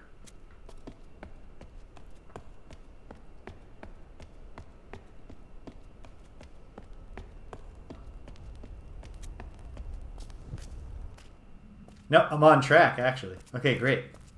Actually navigating properly through the tower of Sennaar. I don't know. Will we ever get confirmation that the tower is called Sennaar, or the people, or the god, or I don't know.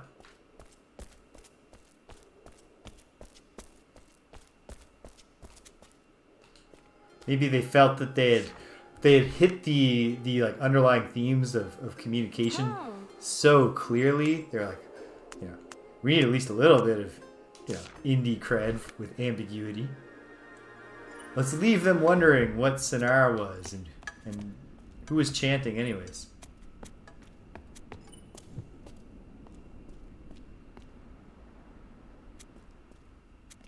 Well, that silenced my little thingy altogether.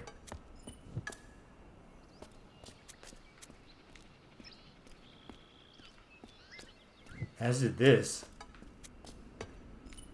Ah, okay. Because there was a third option. I kind of figured I'd be going back into the underground.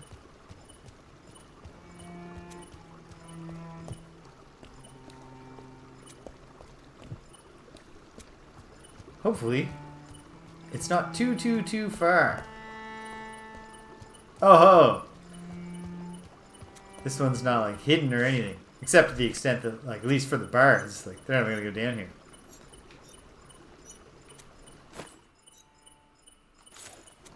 Oops, that's kind of weird. Ah, I do just have to look at this, and then don't try to put your compass in there, stranger. You might need that later. Probably not. Probably we're done with the compass. Alright. The Exile in Bardland.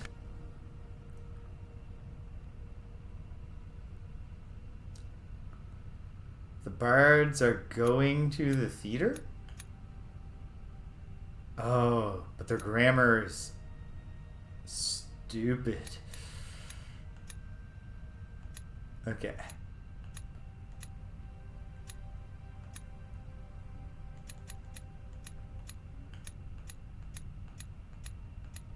Or is that the Agora? Well, hold on. Start by finding... Do they even have Go? Or is it just the Path one? Oh yeah, Go. Okay.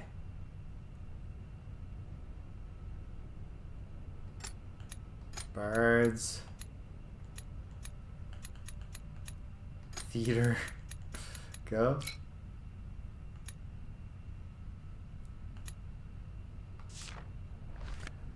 Alright. I need a quick review here. If I can even... Do I have anything detailed enough in these notes to remind me how the grammar works? Of course not.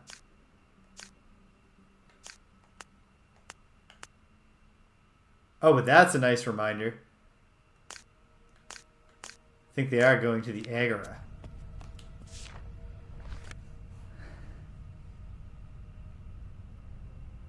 No, that's the entrance to the theater. Ah, okay.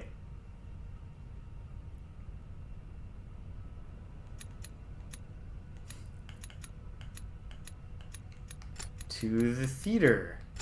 Bards go.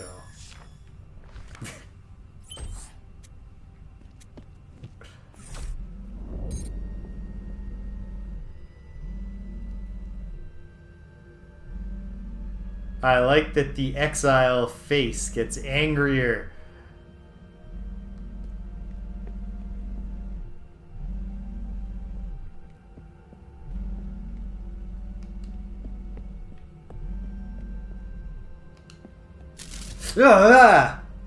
I kind of had a feeling that we were going to have Medusa-like destruction here.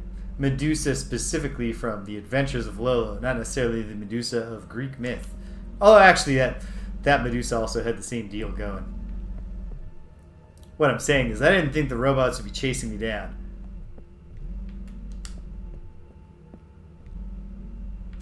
So long, suckers. Now, don't stop me. I help the people. I don't know. I don't know if I agree.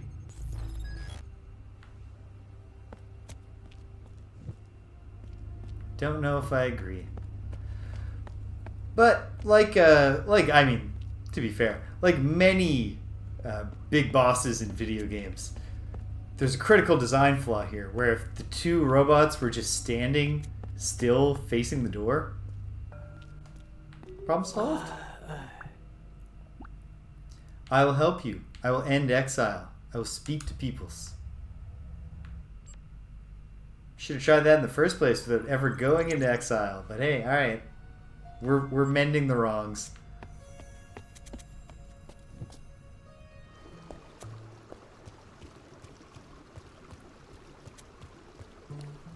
I feel like I can do this. Like I can retrace my steps without getting lost in the vast underground network here. And I've done it. Heck yeah. Okay. Well, let's go do the same gimmick up in the Alchemist portion of the tower.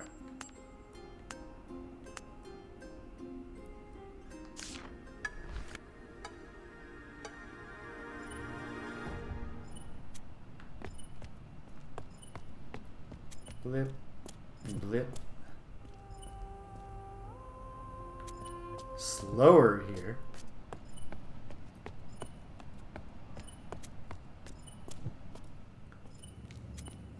Whoops. Faster, but also the gimmick where you went left to exit the last screen and now you enter from the right. So continuing to go left takes you back. And what do you know? We found it. Plug her in.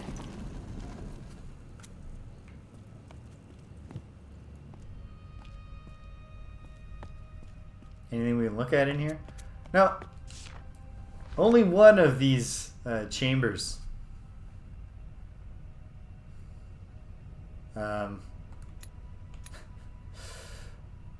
6 books. Do they? I can't remember. Do they have a plural marker? Yes. Can it be also simple?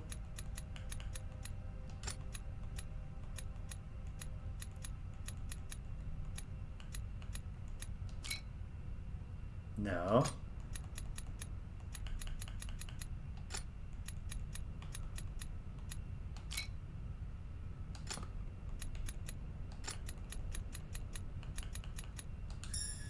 It can be exactly that simple. 6 books.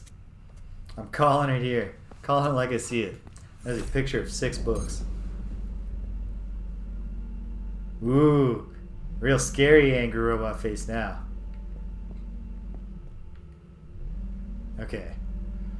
What is my scheme? Obviously, first step is getting to there.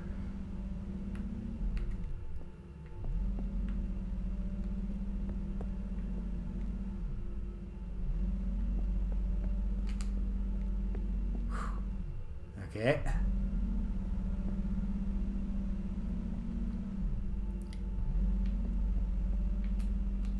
And then to there.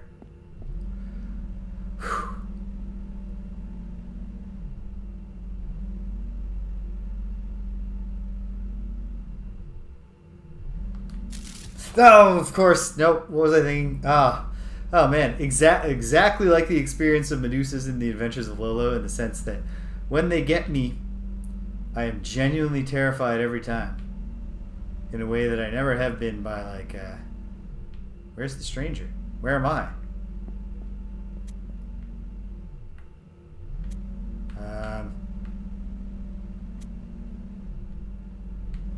Oh, that was kind of them. They gave me like a checkpoint.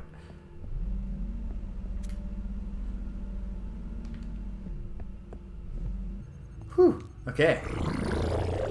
Yeah, I know. It's very upsetting. Is he going to then start to, slow down and start singing Bicycle Built for Two? Are we going to get the whole HAL 9000 or just the ascending anger part? You're a stranger. I am the stranger, sir. Put a definite article on that. Show some respect. You're not of my people. I will stop you. Whose people? And how are you going to stop me? Your face on a screen, and you have very, very, very little security here next to your kill switch.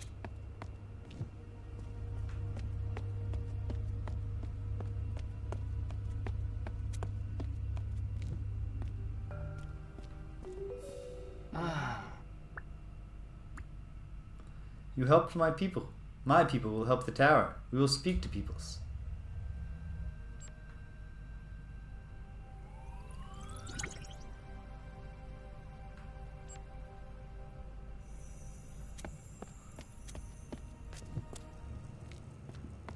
I understand from a narrative and game design perspective why they didn't want to have the greatest challenges right at the end. I just like solving puzzles, so I wish they were throwing some hard puzzles at me. But that's okay. I'm still having a great time with the Chants of Sennaar. Okay. Nope. Stranger, come on. I mean, it would discombobulate me if I was walking to the east and then I entered a room and all of a sudden I was facing the exit and the exit was going east.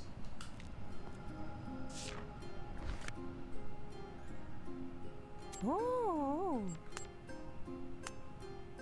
Okay.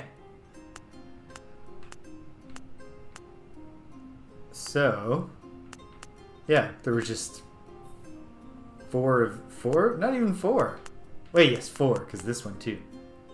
4 of them that don't have the little translation puzzle because they had this separate puzzle. Like, yeah, I would not mind a long sequence of like increasingly complex images where it's like, could you form a 7-word sentence in the Bard's language using proper grammar?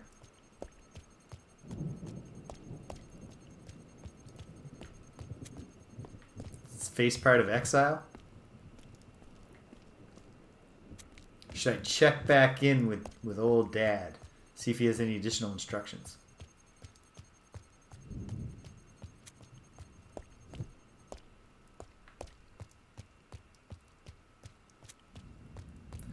Will I ever learn the secret of why Dad created me with scoliosis?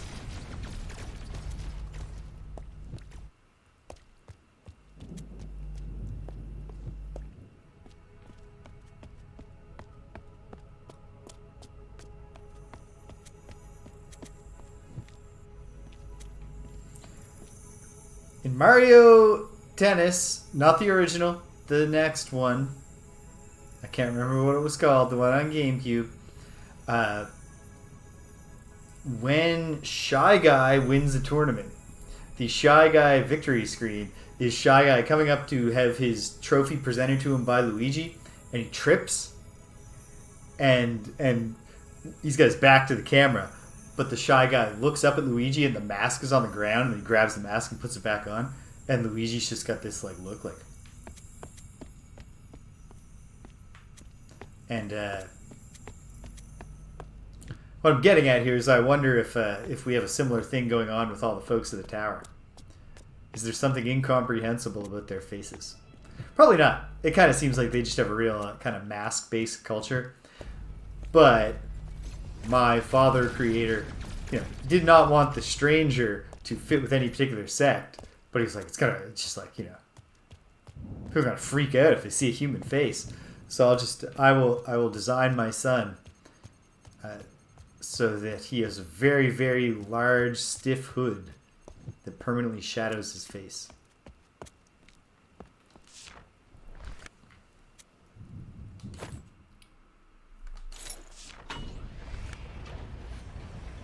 Are the stairs gonna... is the ramp gonna cubertify here? Oh dear. Well, hold on. At least these ones... Why did those ones wait so long before they shot me?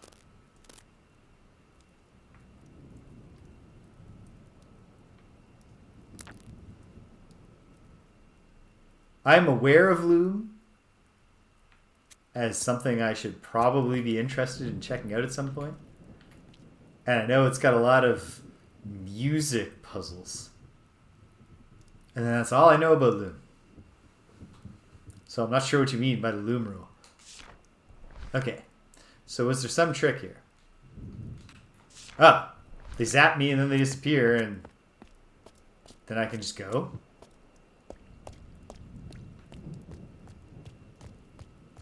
Kind of weird. Ah. I should have been able to figure that one out from context.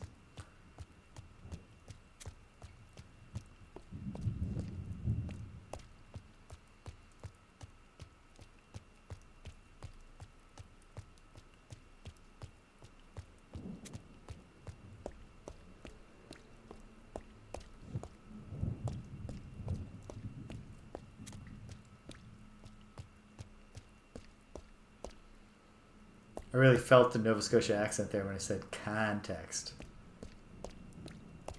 Like context was spelled C-A-A-A-H-N T-E-X-T.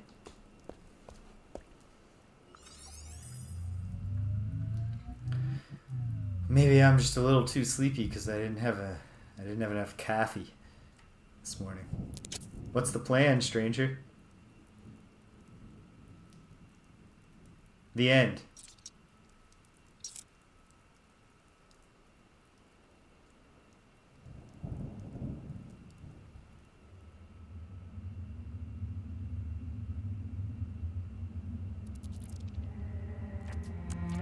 Okay. I'm thinking that's the bad ending. I did not do enough.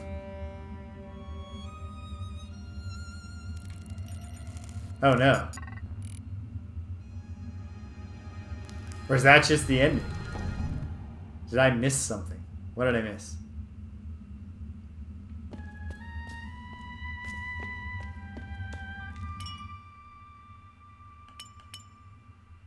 I mean, obviously, now it's just the start of the game again. Except I know the language. Hold on. Okay. Before I quit in a panic.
Come here.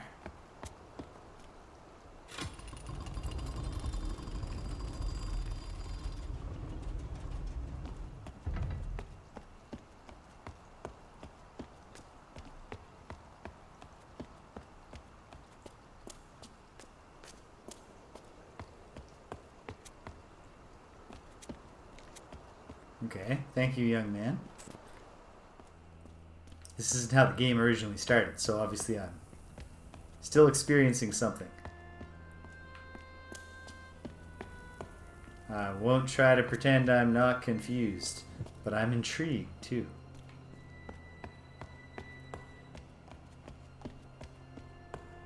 Excuse me. No? Oh.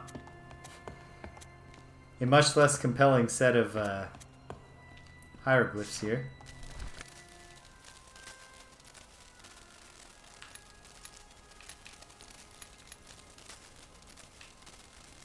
Okay. Okay. We're still cooking here.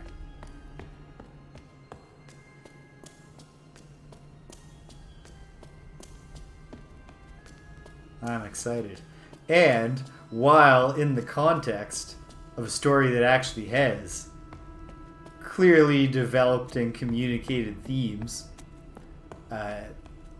they used a false ending to be like, here's your ambiguous revelation for your indie game ending. Okay. Wait, whoa, alright. Sorry, fellas. Didn't mean to disturb you. What's going on? What has happened to the tower? Hey, kid. No. Okay. Well, first, is there anything I could have done here to evade these zombified warriors?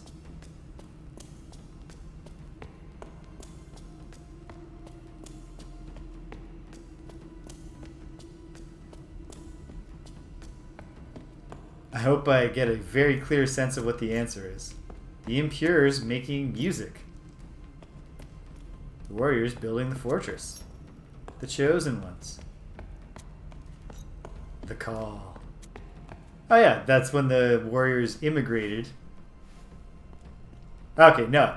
The stranger is well aware that he has not figured out the trick to... Okay, thank you, game, for being unambiguous about that. I didn't notice the Escher stairs before. Is that because the tower didn't have Escher-esque upside down staircases before whatever I did happened? I guess I gotta figure this out. What is this picture showing me?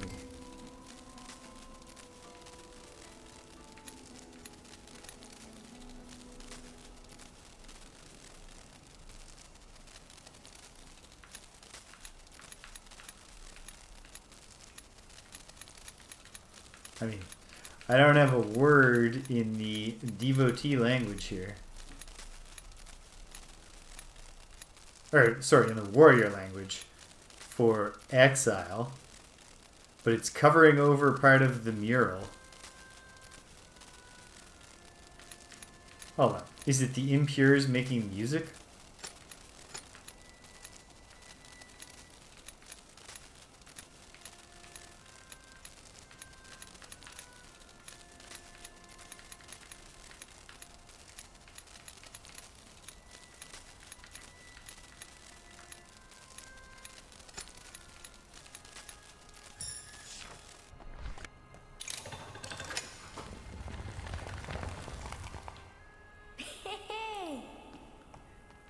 Yeah, that's right, buddy.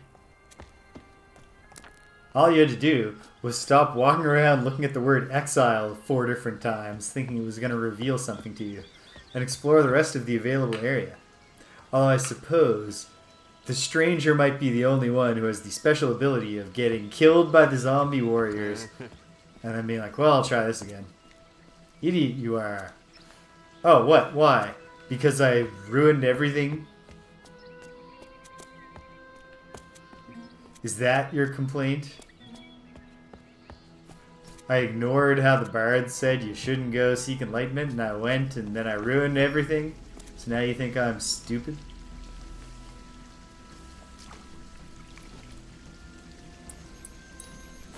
In the water, I found an exile coin. Okay. Hey, buddy. Do you want an Exile coin? You want this?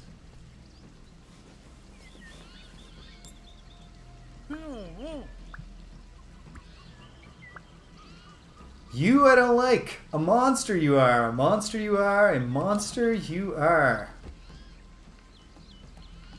Buddy, I gave you a coin here. And yes, whatever I did to the whole civilization was bad. But my intentions were good there. I'm free. Good. Well, guess what, buddy? Mr. Bard. I like all the other peoples of this tower better than the bards. So if you're hanging your head but the kid's happy and free, I'm happy. Go up. I'll do anything a strange child tells me I should do. Without question or hesitation. Glad I didn't try the stairs. That would have been wasted effort.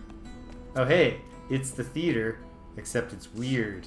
Just like everything right now. Oh, are the zombie bards going to put on a play? Or are they just going to pounce on me? Yeah. Yeah, next time I play a horror game, I'm going to have to unlearn some of the lessons here. A saw, an instrument. Yeah, we remember this play. It was more compelling the last time. Fire, yeah.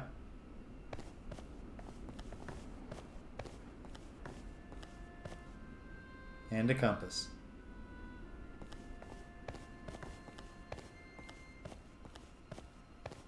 And a weapon.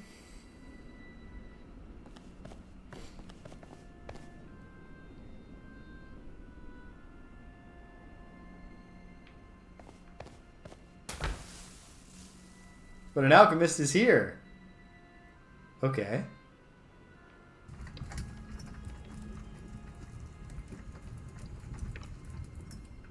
Finn.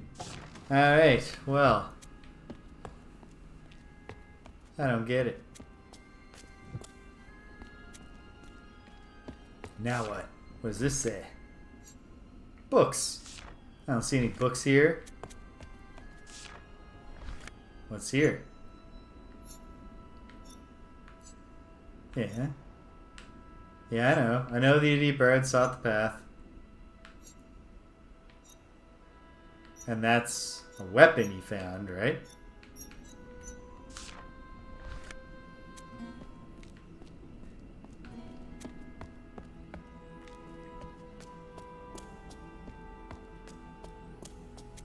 Well, as long as there's a confined available area. Ooh. What do the consoles do now? Alright, they have these puzzles. Oh. So the bards sought the weapon. The idiot bards found the weapon.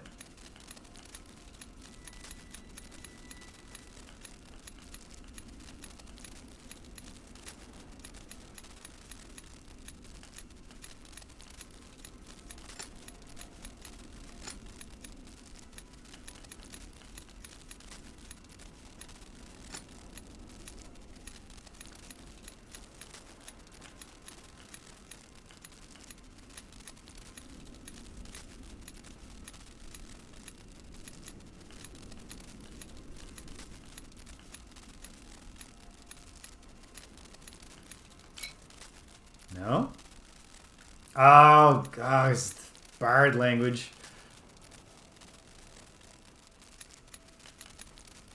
Weapon.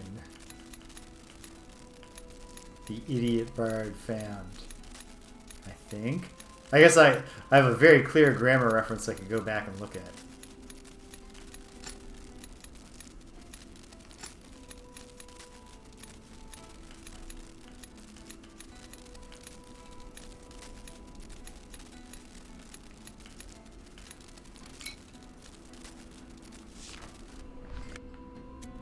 Put a pin in that. Run back up. Check my reference.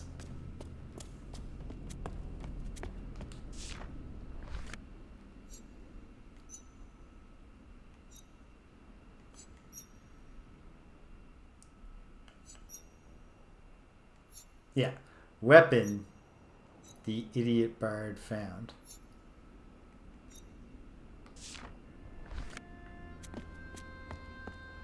Should be what it is, right? Well, let's find it. Or else I could be wrong that it's weapon. Well, let's try. Weapon.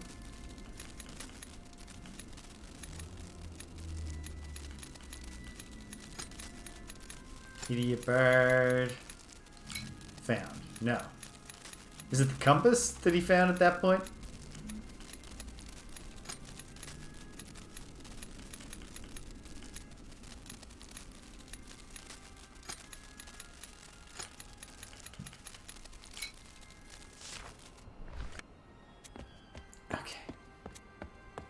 I could go watch the play again and remember what order all the things happen.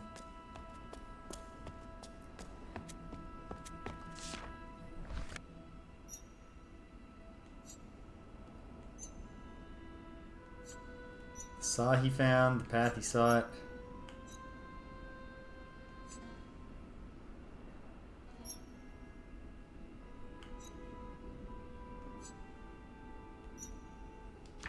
Back to my journal. Hold on.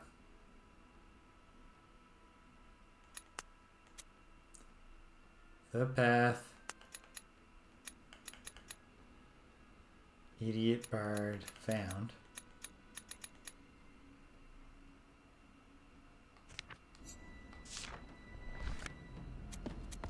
Okay.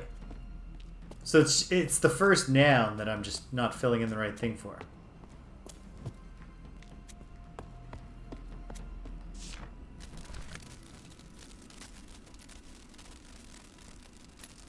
Oh, is the path open? Is it just the? Is this the one where you found the path?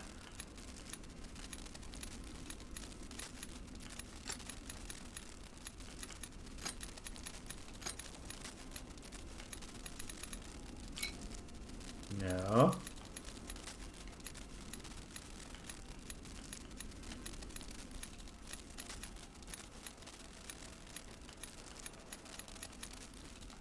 Okay. Instead of trying to brute force it, let me go remember. Okay. Looking at the script. 1, 2. He sought the path. He's something. Oh, obviously it's not the path. It's this one. Was it a torch? Let me just go back. Watch the stupid play again.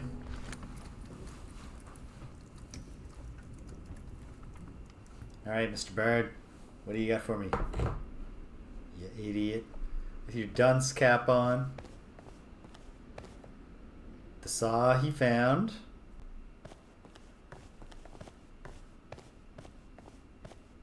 The instrument he found.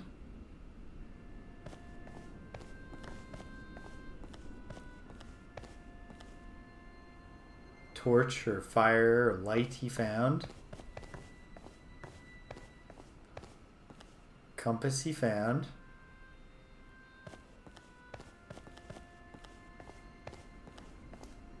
Weapon he found. It's compass. Can we speed this up, folks? Yes. You don't have to stay and watch the whole play. You're the ticket-paying customer. And then just verify this here.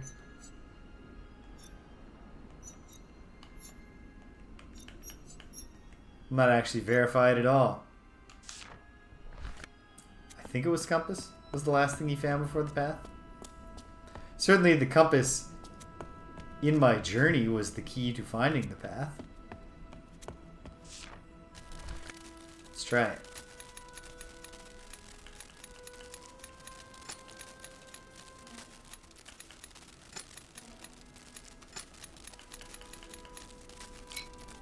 No.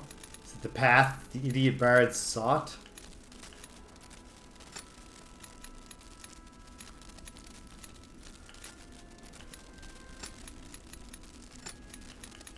I don't think so. But hold on. God damn. The doors are open there.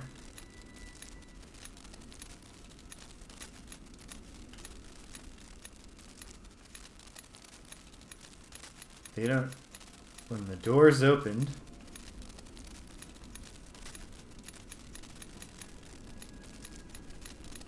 They don't have a word for... Okay. Fine.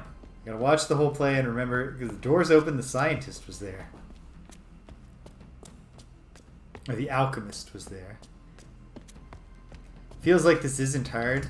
And in fact, I've done something... I've gone wrong in my brain that I'm not thinking of it. But alright, once more. Once more with feeling. Encore. I know I skipped out on the last show, but I really do appreciate your work.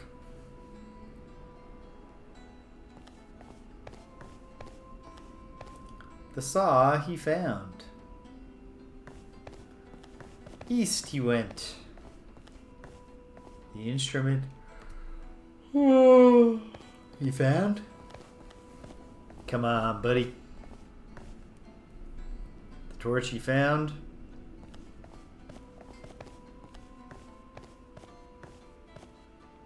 Compass he found.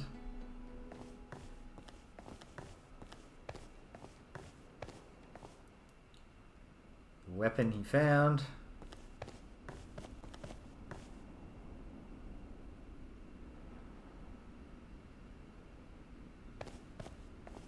North he went. Is it north the idiot bard went? Or up the idiot bard went?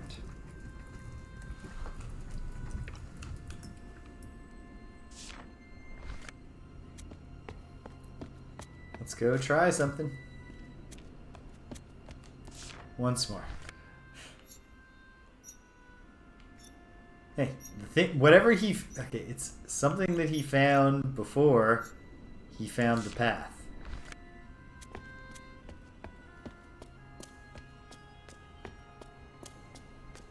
Door.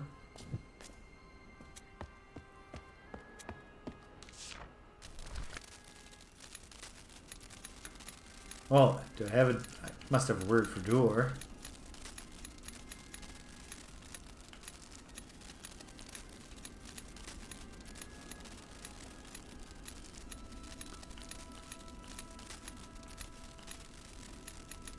A human the idiot bard found?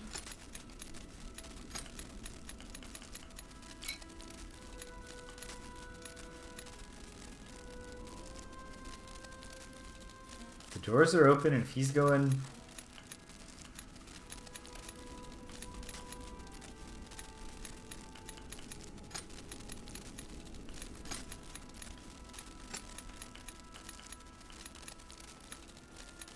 I don't think this is going to work. No.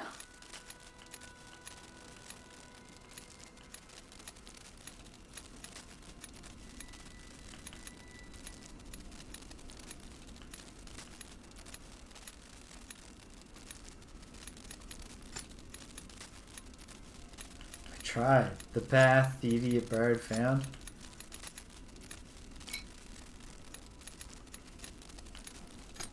Is it path the idiot bard sought again?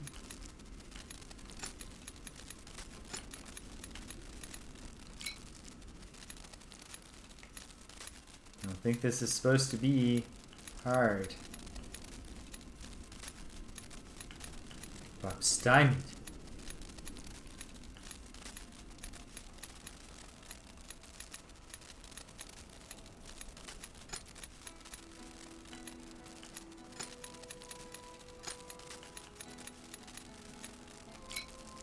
North he went? No.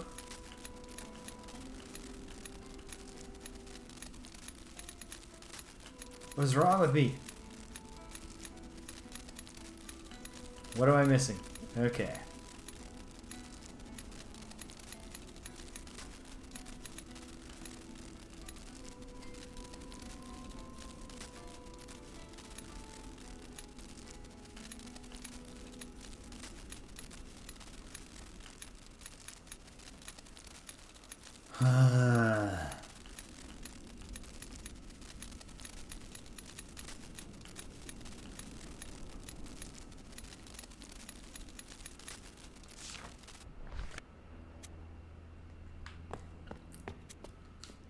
Door just work? No, of course not.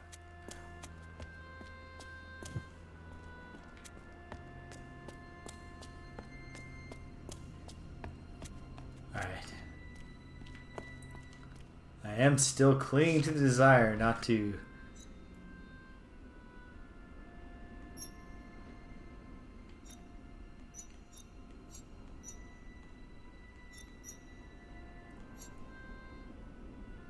Instrument, saw...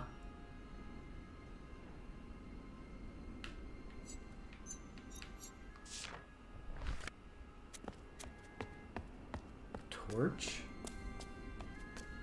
Is there torch? Is there fire? Is there light?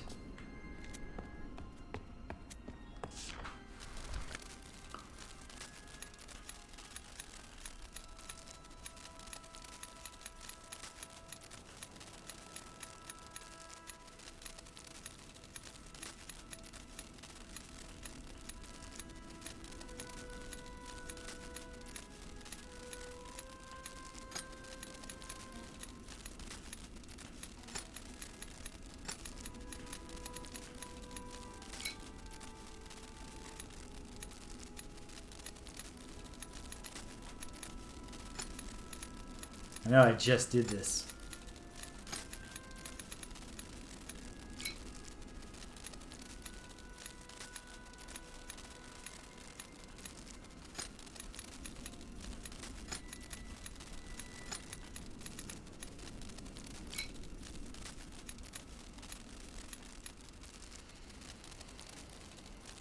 Okay. What a momentum killer. And I know that I'm gonna just like leave a handprint on my forehead.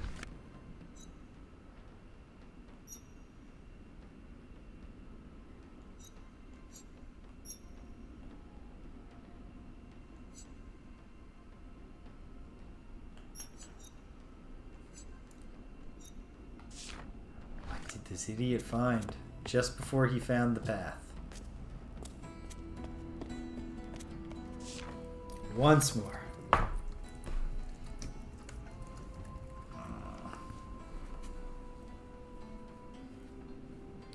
Alright, we have our idiot bard. He's going east. Found a saw. He goes west. I think I said it backwards before, but I'm realizing stage facing, you know. Found the instrument. Yes. Then he found the fire.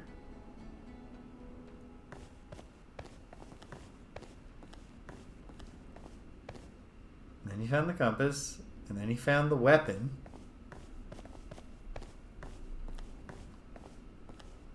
And is the weapon the last thing he found?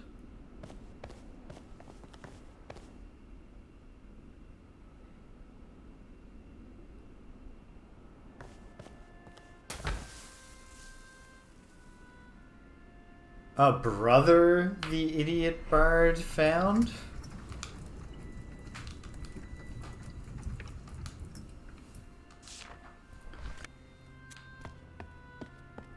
Wish I remembered the full play from before.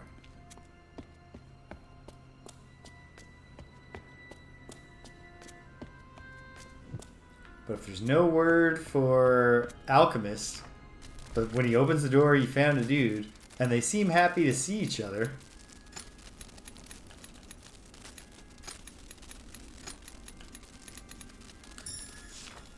Okay. I think I should have grokked that one quicker. I mean, obviously I should have, but...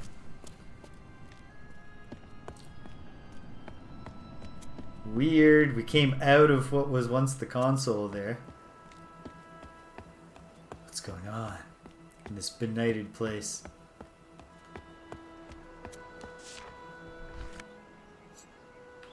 Exile. Exile. A card full of exile hands. A handful of exile cards, sorry. Wait. Well, what's down here?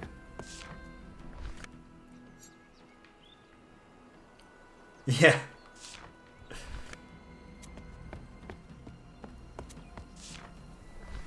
Warriors closing the door. Devotees seeking God. And something up.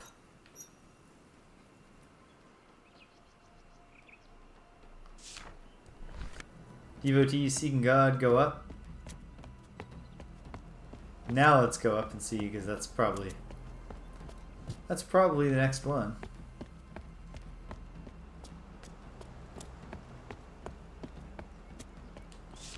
Okay. Devotees seeking God, go. No, there's no room for that.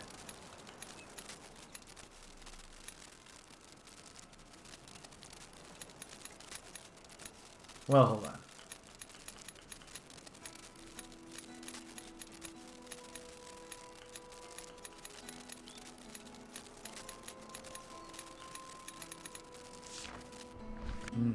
Okay. I hadn't fully explored the available space. So maybe the one that I saw wasn't even the hint. I think it probably is. Feels like they're signposting the relevant hints with the unreadable language. But just in... Oh, never mind. Because actually I think this is the one I was seeing.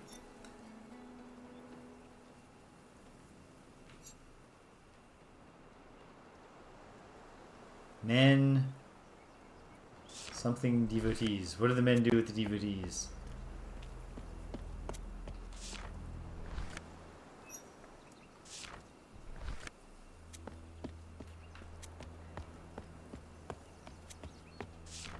This whole mural missing.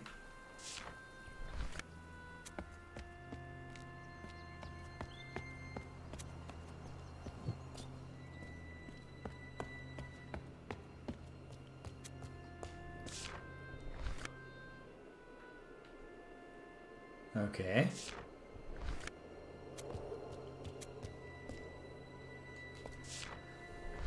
Phi.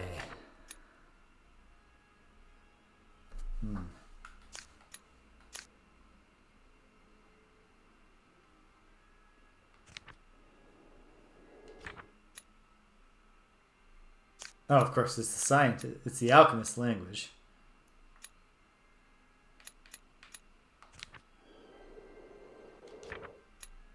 And that's plural.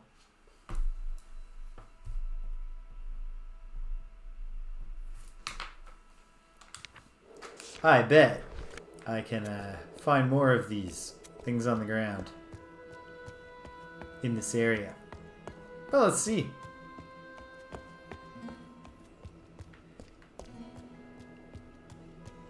Do these switches still work?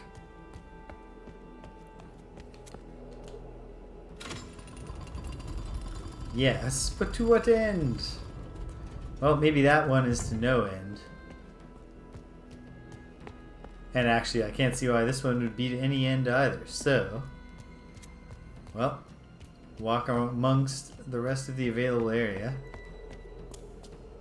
See if there are more chunks to be found. Oh ho!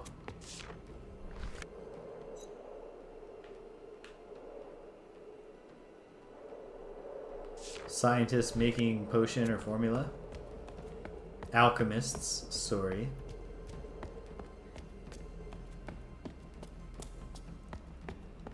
Okay. Well, go back and see if revelation strikes.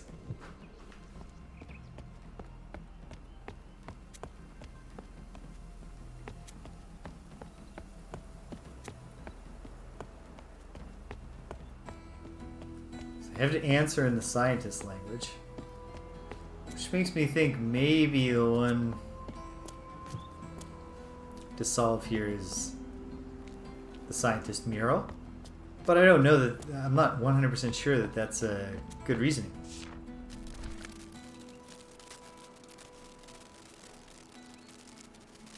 Well, let's try.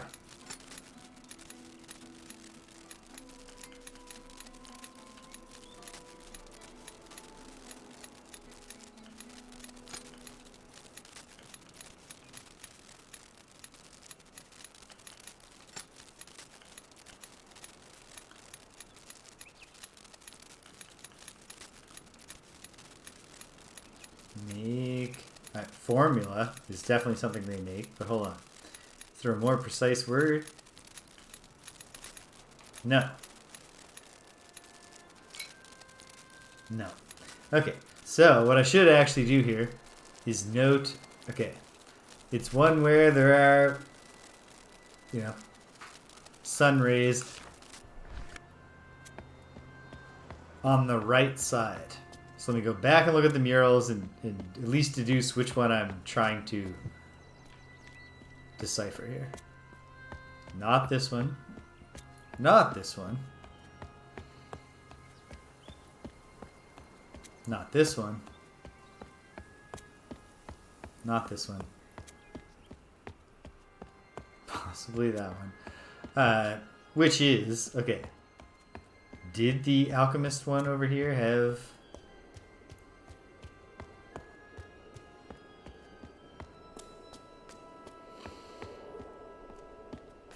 Sure did. Okay.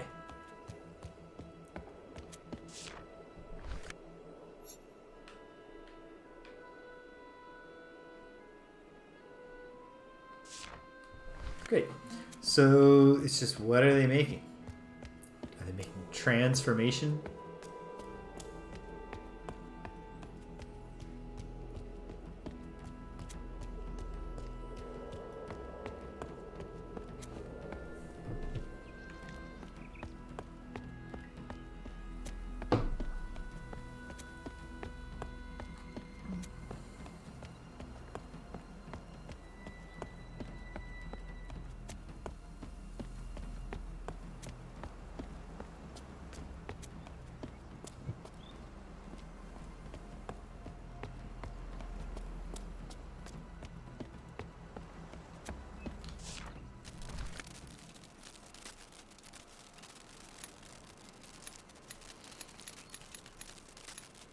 And was it plural first? Well, now that I'm very confident in what I'm doing, I can try a few.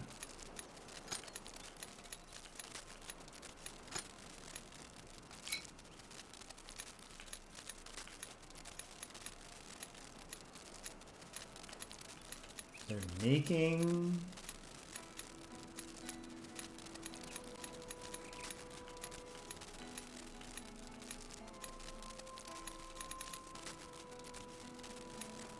Well, hold on.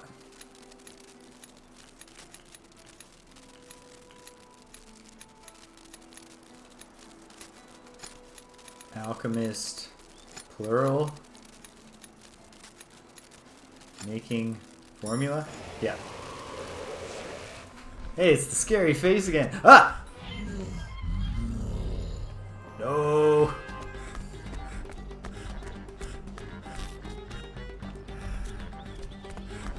Not cool to do the perspective swap thing like that during a chase. I could have easily run right back into the monster.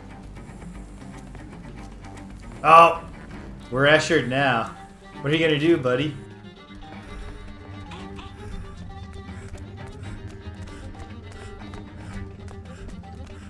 Whoa, some pretty significant mementos mori there.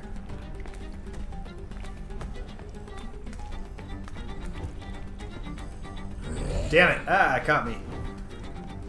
Thought you were supposed to fear fire.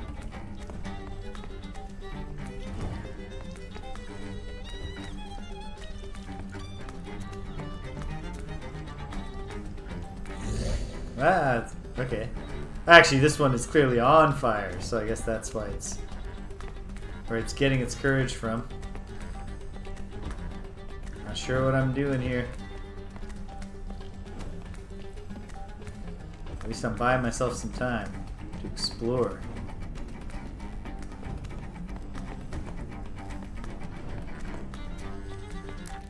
Okay. Whoa! Uh-oh. Somebody forgot to tell the water about the inverted gravity.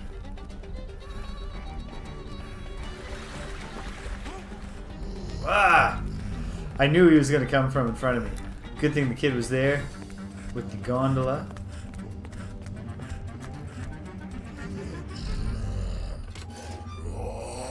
And And thank goodness he stopped to say, "No, don't press that switch. I'm standing right at the edge." And now we are inside Exile. Perhaps we always were.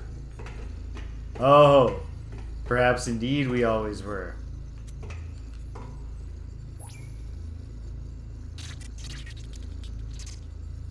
Cancelled. Exile.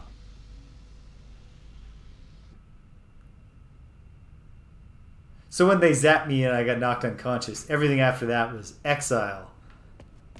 This was Exile's last gambit.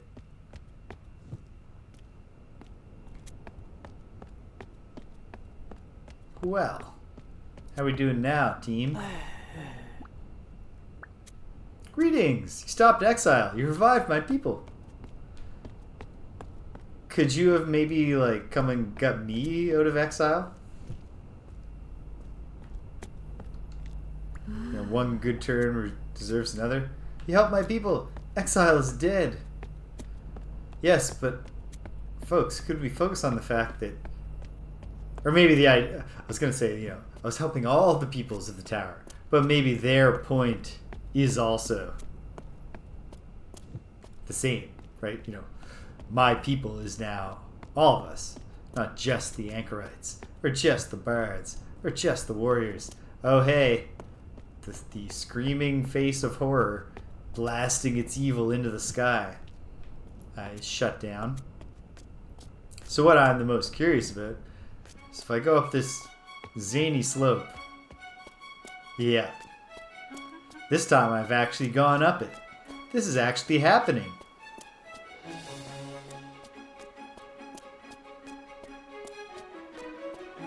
The tell should have been... I was thinking when I went through it the first time, although I don't think I said it out loud, I was like, it's kind of color desaturated here. It kind of looks like they, you know, got lazy with the assets. No, I should have had a little more faith. Is there a secret over here? Oh, no. No big purple coin just out of sight.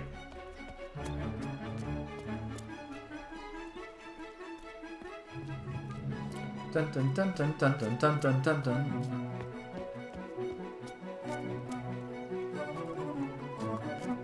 Hey, look. It's all the peoples. Can't talk to any of them. They just want to see me. Summon God? Or create a hologram version of our little symbol of unity?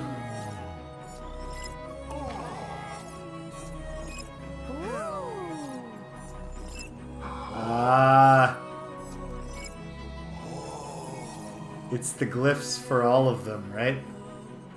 When we put this shape together and we rotate it, see how actually...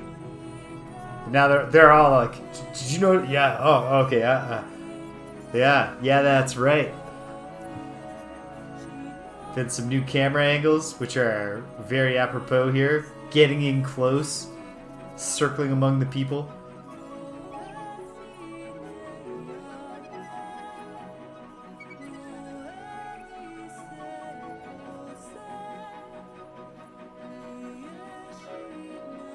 Zero ambiguity there.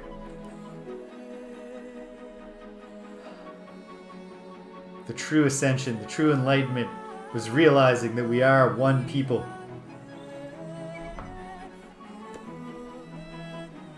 What a lovely message for kicking off this holiday season.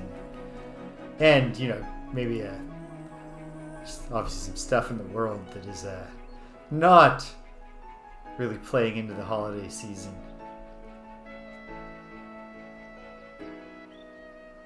It's a nice counterpoint to that.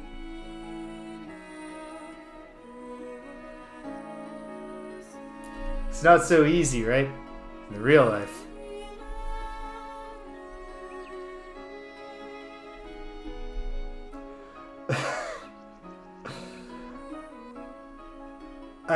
The Tower of Babel did not even cross my mind until until you said it just now. I don't know why, because obviously and Okay, so every now and then I think I say this, but I'll say it as many times as I need to until everybody's. I'll just keep saying it. If you like science fiction at all, the Ted Chiang short story "The Tower of Babylon" it's so cool. It's It's science fiction isn't speculation about the future. It's the story of the Tower of Babel told as if like pre-enlightenment conceptions of the cosmos were actually all correct. And so they've actually built a tower that goes all the way to the shell of the sky. And like there's not really much plot to it except it's just about some of the workers on the tower. Because when they have to bring in a new rotation of workers, they have to go up this giant crazy tower. And along the way up the tower, because it's so tall, like some people have just, there's like society on the way up. And so a lot of the story, very cool. Very cool. Most of the story is just their trip up and just like kind of getting the sense of this world. And then at the end, it's time to do the work of cracking open the heavens, and I won't spoil it from there. Okay. Wow. Yeah. It's corny, I guess, but I'm a little, got a little mildly teared up there at the end with everybody holding hands and talking and realizing.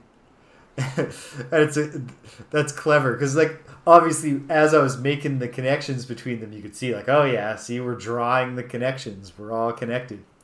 But the revelation in the end that you could spin it around and look, this one symbol, this one three-dimensional symbol from different perspectives reveals that actually the words that each and every one of us use for us and our people actually are all contained within this. And we're all one set of people. Here in the Tower of Sennaar, perhaps, they did leave that little thread kind of dangling to tantalize us.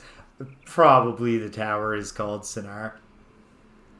But, wow. Yeah. Whew. In some ways, this was a lot of what I was expecting, in the sense that, like, I heard it was a language puzzle game and I'd seen a screenshot.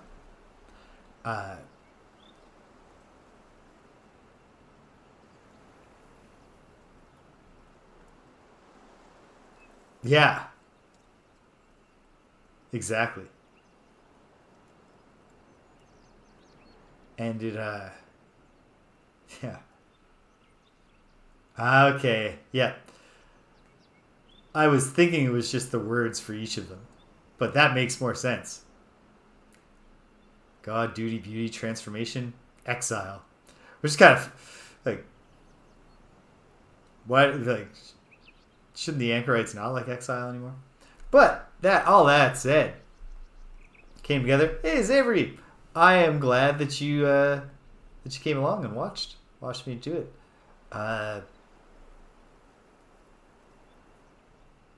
Yeah.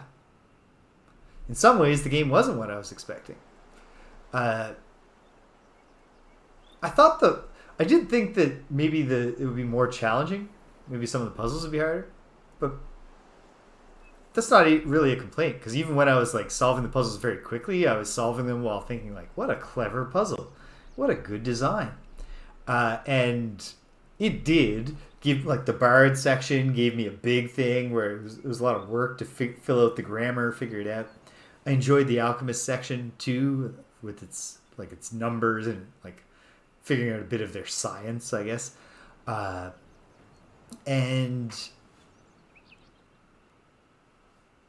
I don't know that the game would benefit from the puzzles being harder. Maybe I should just play the witness finally, if I want to just have a bunch of challenging puzzles. I should play the witness finally. Maybe I will next year. But this was quite something. And another thing I wasn't expecting was the emergence of a real theme. And like a real, like something where the ending wouldn't just... I was kind of expecting the ending to be more like the fake out ending, You get there, the revelation starts to power up, goes away, and you sit down, Just think. That's more of the cliche indie game ending. I think it was a much better choice to cleverly and slowly unspool like a real, serious, thoughtful story that interacts directly with the central game mechanic in a very clever way. I knew it was going to be beautiful, but I'd only seen screenshots of the opening area. So I didn't know how beautiful it was going to be. Yeah, this was really something. I was looking forward to this since I heard of it in the summer.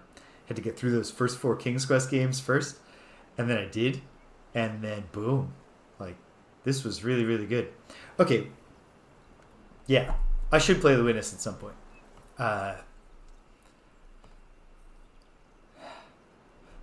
There's all the fitting it in with all the things I've said I'll do. But you know what? I mean, I said the next thing after Chants of Sennaar, we're going to go and we're going to do the back half of King's Quest. So that's where we're going. But maybe after that, I'll toss in The Witness. Or maybe, I don't know. Because I also want to get a party-based RPG going. And although somewhere not that far down the pipeline, Ultima 7 Part 2 Serpent Isle is coming. Ultima 7 is not the kind of party-based RPG I have in mind. When I say I'm kind of itching for a party-based RPG, I mean a party-based RPG where, like, you know, the combat isn't just press the engage combat button, wait 2 seconds and find out if you won or lost, and then try it again and just eventually you'll win. I'm looking forward to Serpent Isle, but not in any way specifically for the party-based RPG mechanics. But who knows? Maybe it'll surprise me. I don't think it's going to. But maybe it will. But yeah, I ought to check out The Witness. And speaking of puzzles, I got to finish Lolo 3, which I will quite possibly do at some point in December. Classes are over. That doesn't mean the work of the term is over. But classes are over. And that alone means maybe some opportunities will pop up for me to say, hey, I'm going to play a couple hours of Lolo with the people. And closing in on the end of that, that's going to be satisfying. And, you know, between, like, a lot of what's helped me get better and more structured in my approach to puzzles, some of it has been getting diagnosed with ADHD at 35 and thus getting less frustrated less quickly and having a little more control over my brain. But also the fact that I in my winter course for my first years, I long ago decided maybe an interesting thing that I can bring to the table for technical communication is to teach them about logic and like formal logic. Both because I think there are ways in which you can get from an understanding of the very, very basic set of logical operators that can connect the truth values of concepts to form ideas. There are things that you take right from that to language and writing precisely. But then also just like thing I've heard constantly from my colleagues since I started was that sometimes they feel like, you know, I'm trying to teach them linear algebra and they're trying to memorize how to do the examples from class instead of, you know, absorbing the tools and integrating into a structured problem solving process. And I thought, well, maybe if we did some logic puzzles, little, you know, lower pressure and a little less technical sophistication than a linear algebra problem, and perhaps just maybe that could be a way to like do some learning about the problem solving process. Anyway, doing that for years and years, I think has actually sort of drilled it into my own brain how to approach a problem in a structured way. And then also, just at least until eventually, you know, your mind starts going, but I'm not that old. You know, I'm over a year away from being 40, so I'm practically still young. And I think that just accumulated experience is making me better too. So I have it in me now to finally beat Lolo 3, a game I've been playing since I was a kid. And then perhaps I will tackle The Witness and not just be like, damn you, Jonathan Blow, you think you're smarter than me. Perhaps I will I beat Braid without walkthroughs or anything. Years ago, when I was a mess of a person with a chaotic brain. So, the witness is coming. All right, it's official. Is the witness? There's got to be a PC. You can get it on a computer, right? Because I know it's on PlayStation. Like I know I can get it on my PS5. But my PS5 is a giant block downstairs. Man, I paid a lot of money for that PS5 to just play Elden Ring and then never touch it again. And yet, you know what? Elden Ring was a great game. Paid $1,200 to play Elden Ring, sure. There's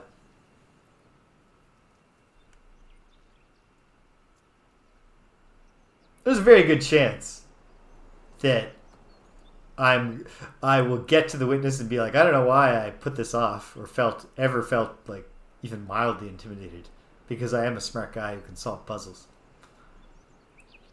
I think it's because, and ultimately, like I've read a lot of interviews with Jonathan Blow, and I agree with a lot of his thoughts and find him perceptive in a lot of ways, but also like the guy there's a pretentiousness there that I think I sometimes find irritating. So maybe part of it is just I don't want to play the witness and have Jonathan Blow get one over on me. I have to give up halfway through because I can't figure out how to draw the lines right. Okay, the witness is in the pipeline. That queue, one day, and it's probably not even going to be next year.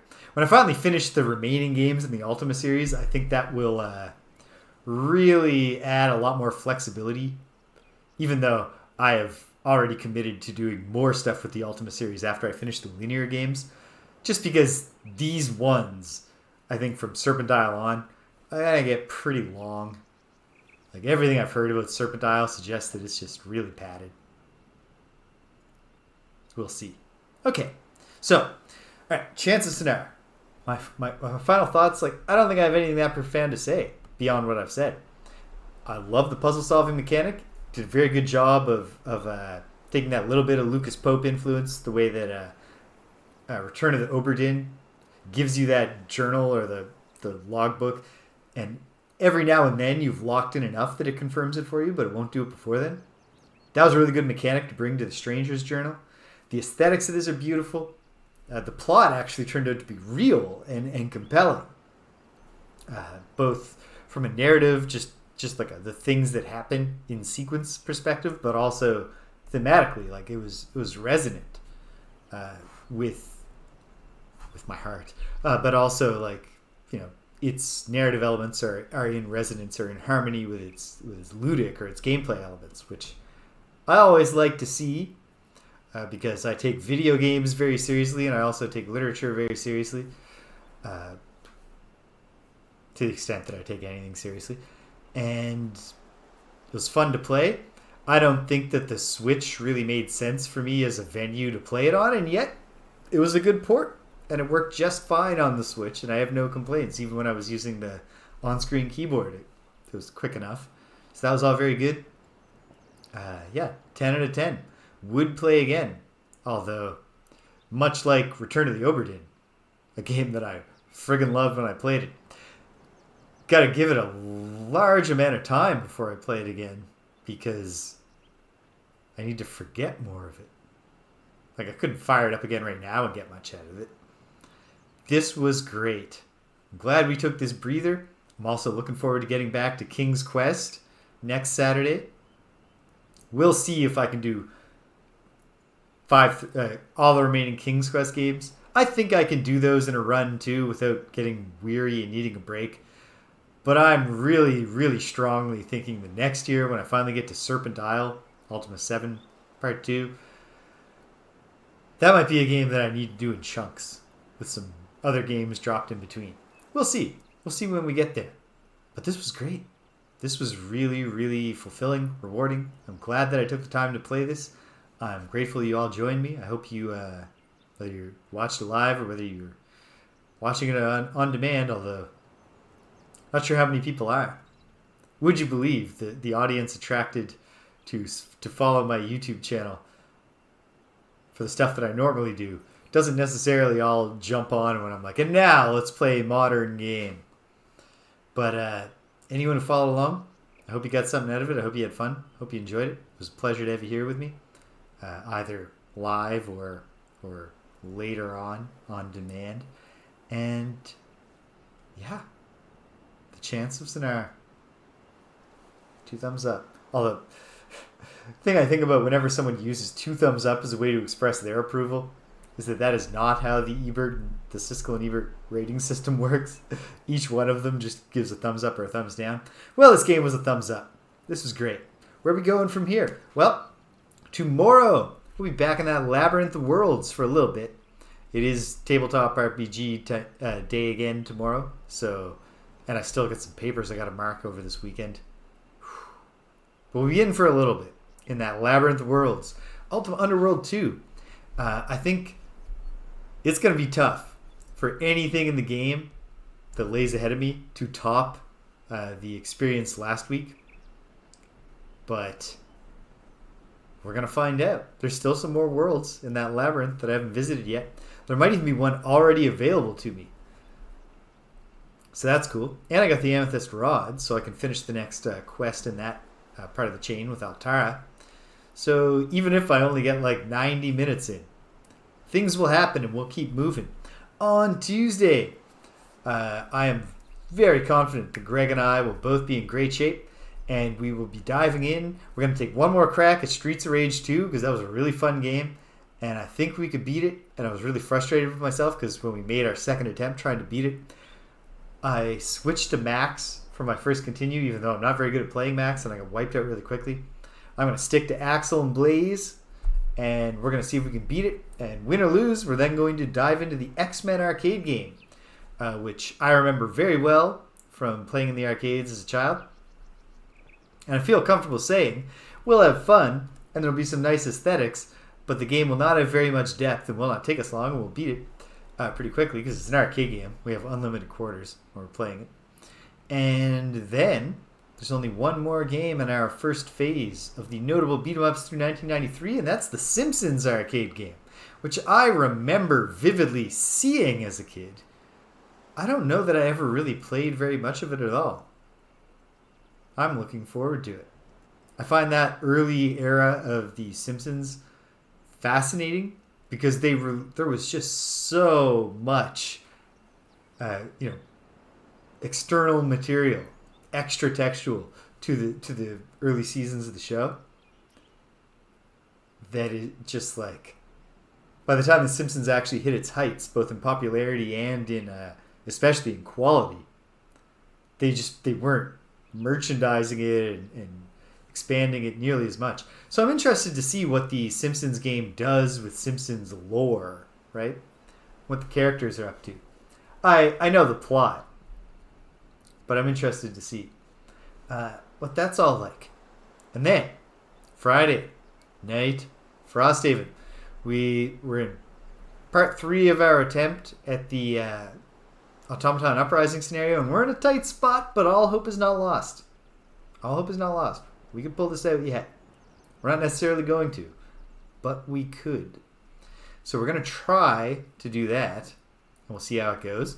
And then, when we finish that, I think for the next scenario we do, we're going to have a new partner, new player, a new player too, for probably just one scenario. I don't know that Michaela is going to join us in the long term, but we're going to try to get a rotating player 2 gimmick going for a while, at least until such time as Lauren starts to feel left out once she knows we're having fun with other people.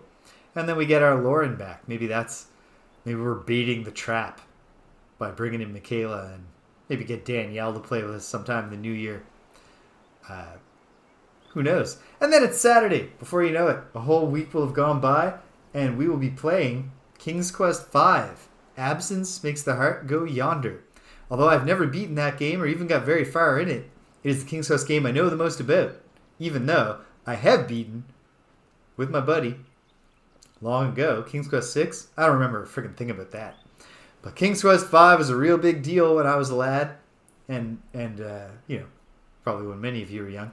And so just a lot of it just is in my consciousness, even though I never really got very far in it myself. I'm looking forward, for all the frustrations I know that it will contain, to really experiencing it for the first time. I can't prove, perhaps deductively, with absolute certainty, but I think I have strong inductive confidence, Cedric. And so I'm really looking forward to experiencing it all on my own, all the way through. I have more I'm very fortunate, in fact, that I have things rattling around in my brain about that game that are going to stop me from, say, being like, why does Graham just keep dying when the bandits tie him up in the basement? What am I supposed to do? You got to stop that rat from being eaten by the cat during those few seconds that happens on screen. Should I eat this hot pie? No. You're going to need to throw that at a Yeti later. Those kinds of things. So I've got a leg up on some of the most frustrating dead-end scenarios. And so at least there's that. Really, really looking forward to experiencing that for the first time. And then re-experiencing King's Quest 6. Air today, gone tomorrow. Which I don't have very many memories about, even though like I said, I've beaten it. I know I've beaten it, start to finish, with my friend. So getting reacquainted with that'll be cool. I've always been intrigued to find out about what King's Quest 7 is like. I know it's got like a Disney kind of animation style. It was controversial among the fans, but it looks nice, at least when I've seen the box art and stuff. And you play as Rosella, but also as Valinus. So the whole royal family of Daventry eventually gets involved in the series. And exclusively in a morbid curiosity kind of way, I'm interested to see what King's Quest 8 is like. I'm not going to pretend that I have any excitement for it, like in that I'm really thinking I'm going to have a lot of fun with it, or that I don't think it's likely that I'm going to come away with the contrarian opinion that it's a hidden gem, but we'll try it and we'll see. It would be a good way to get myself emotionally prepared for what Ultima 8 and 9 are going to do to me and to my beloved Ultima series when I get to them. So, hey, that's it. That's where we are. That's where we're going. And like I said, I might have some time to squeeze in some Lolo or I have an on hiatus Ogre Battle playthrough. Who knows? Maybe I can get a couple. Maybe we can advance the campaign in that. I don't know. I don't want to promise that. That might be a next summer thing. But there's lots going on. And British gave me the code for that really cool sounding Mario Maker 2 world. There's tons of stuff I could do if I have a little extra time in December, and perhaps I shall. But the things that I just told you are the things that I will definitely do. And if any of that sounds like fun to you, please do feel free to join me, to join us all here at 58 Dream Street. If you stuck around to the end, thanks for sticking around to the end. If you came and you left, you can't hear my voice, but I'm glad you stopped by anyway. So thanks for stopping by. And until the next time that we recognize that we're all one people together, take care of yourselves and be kind to everyone you meet.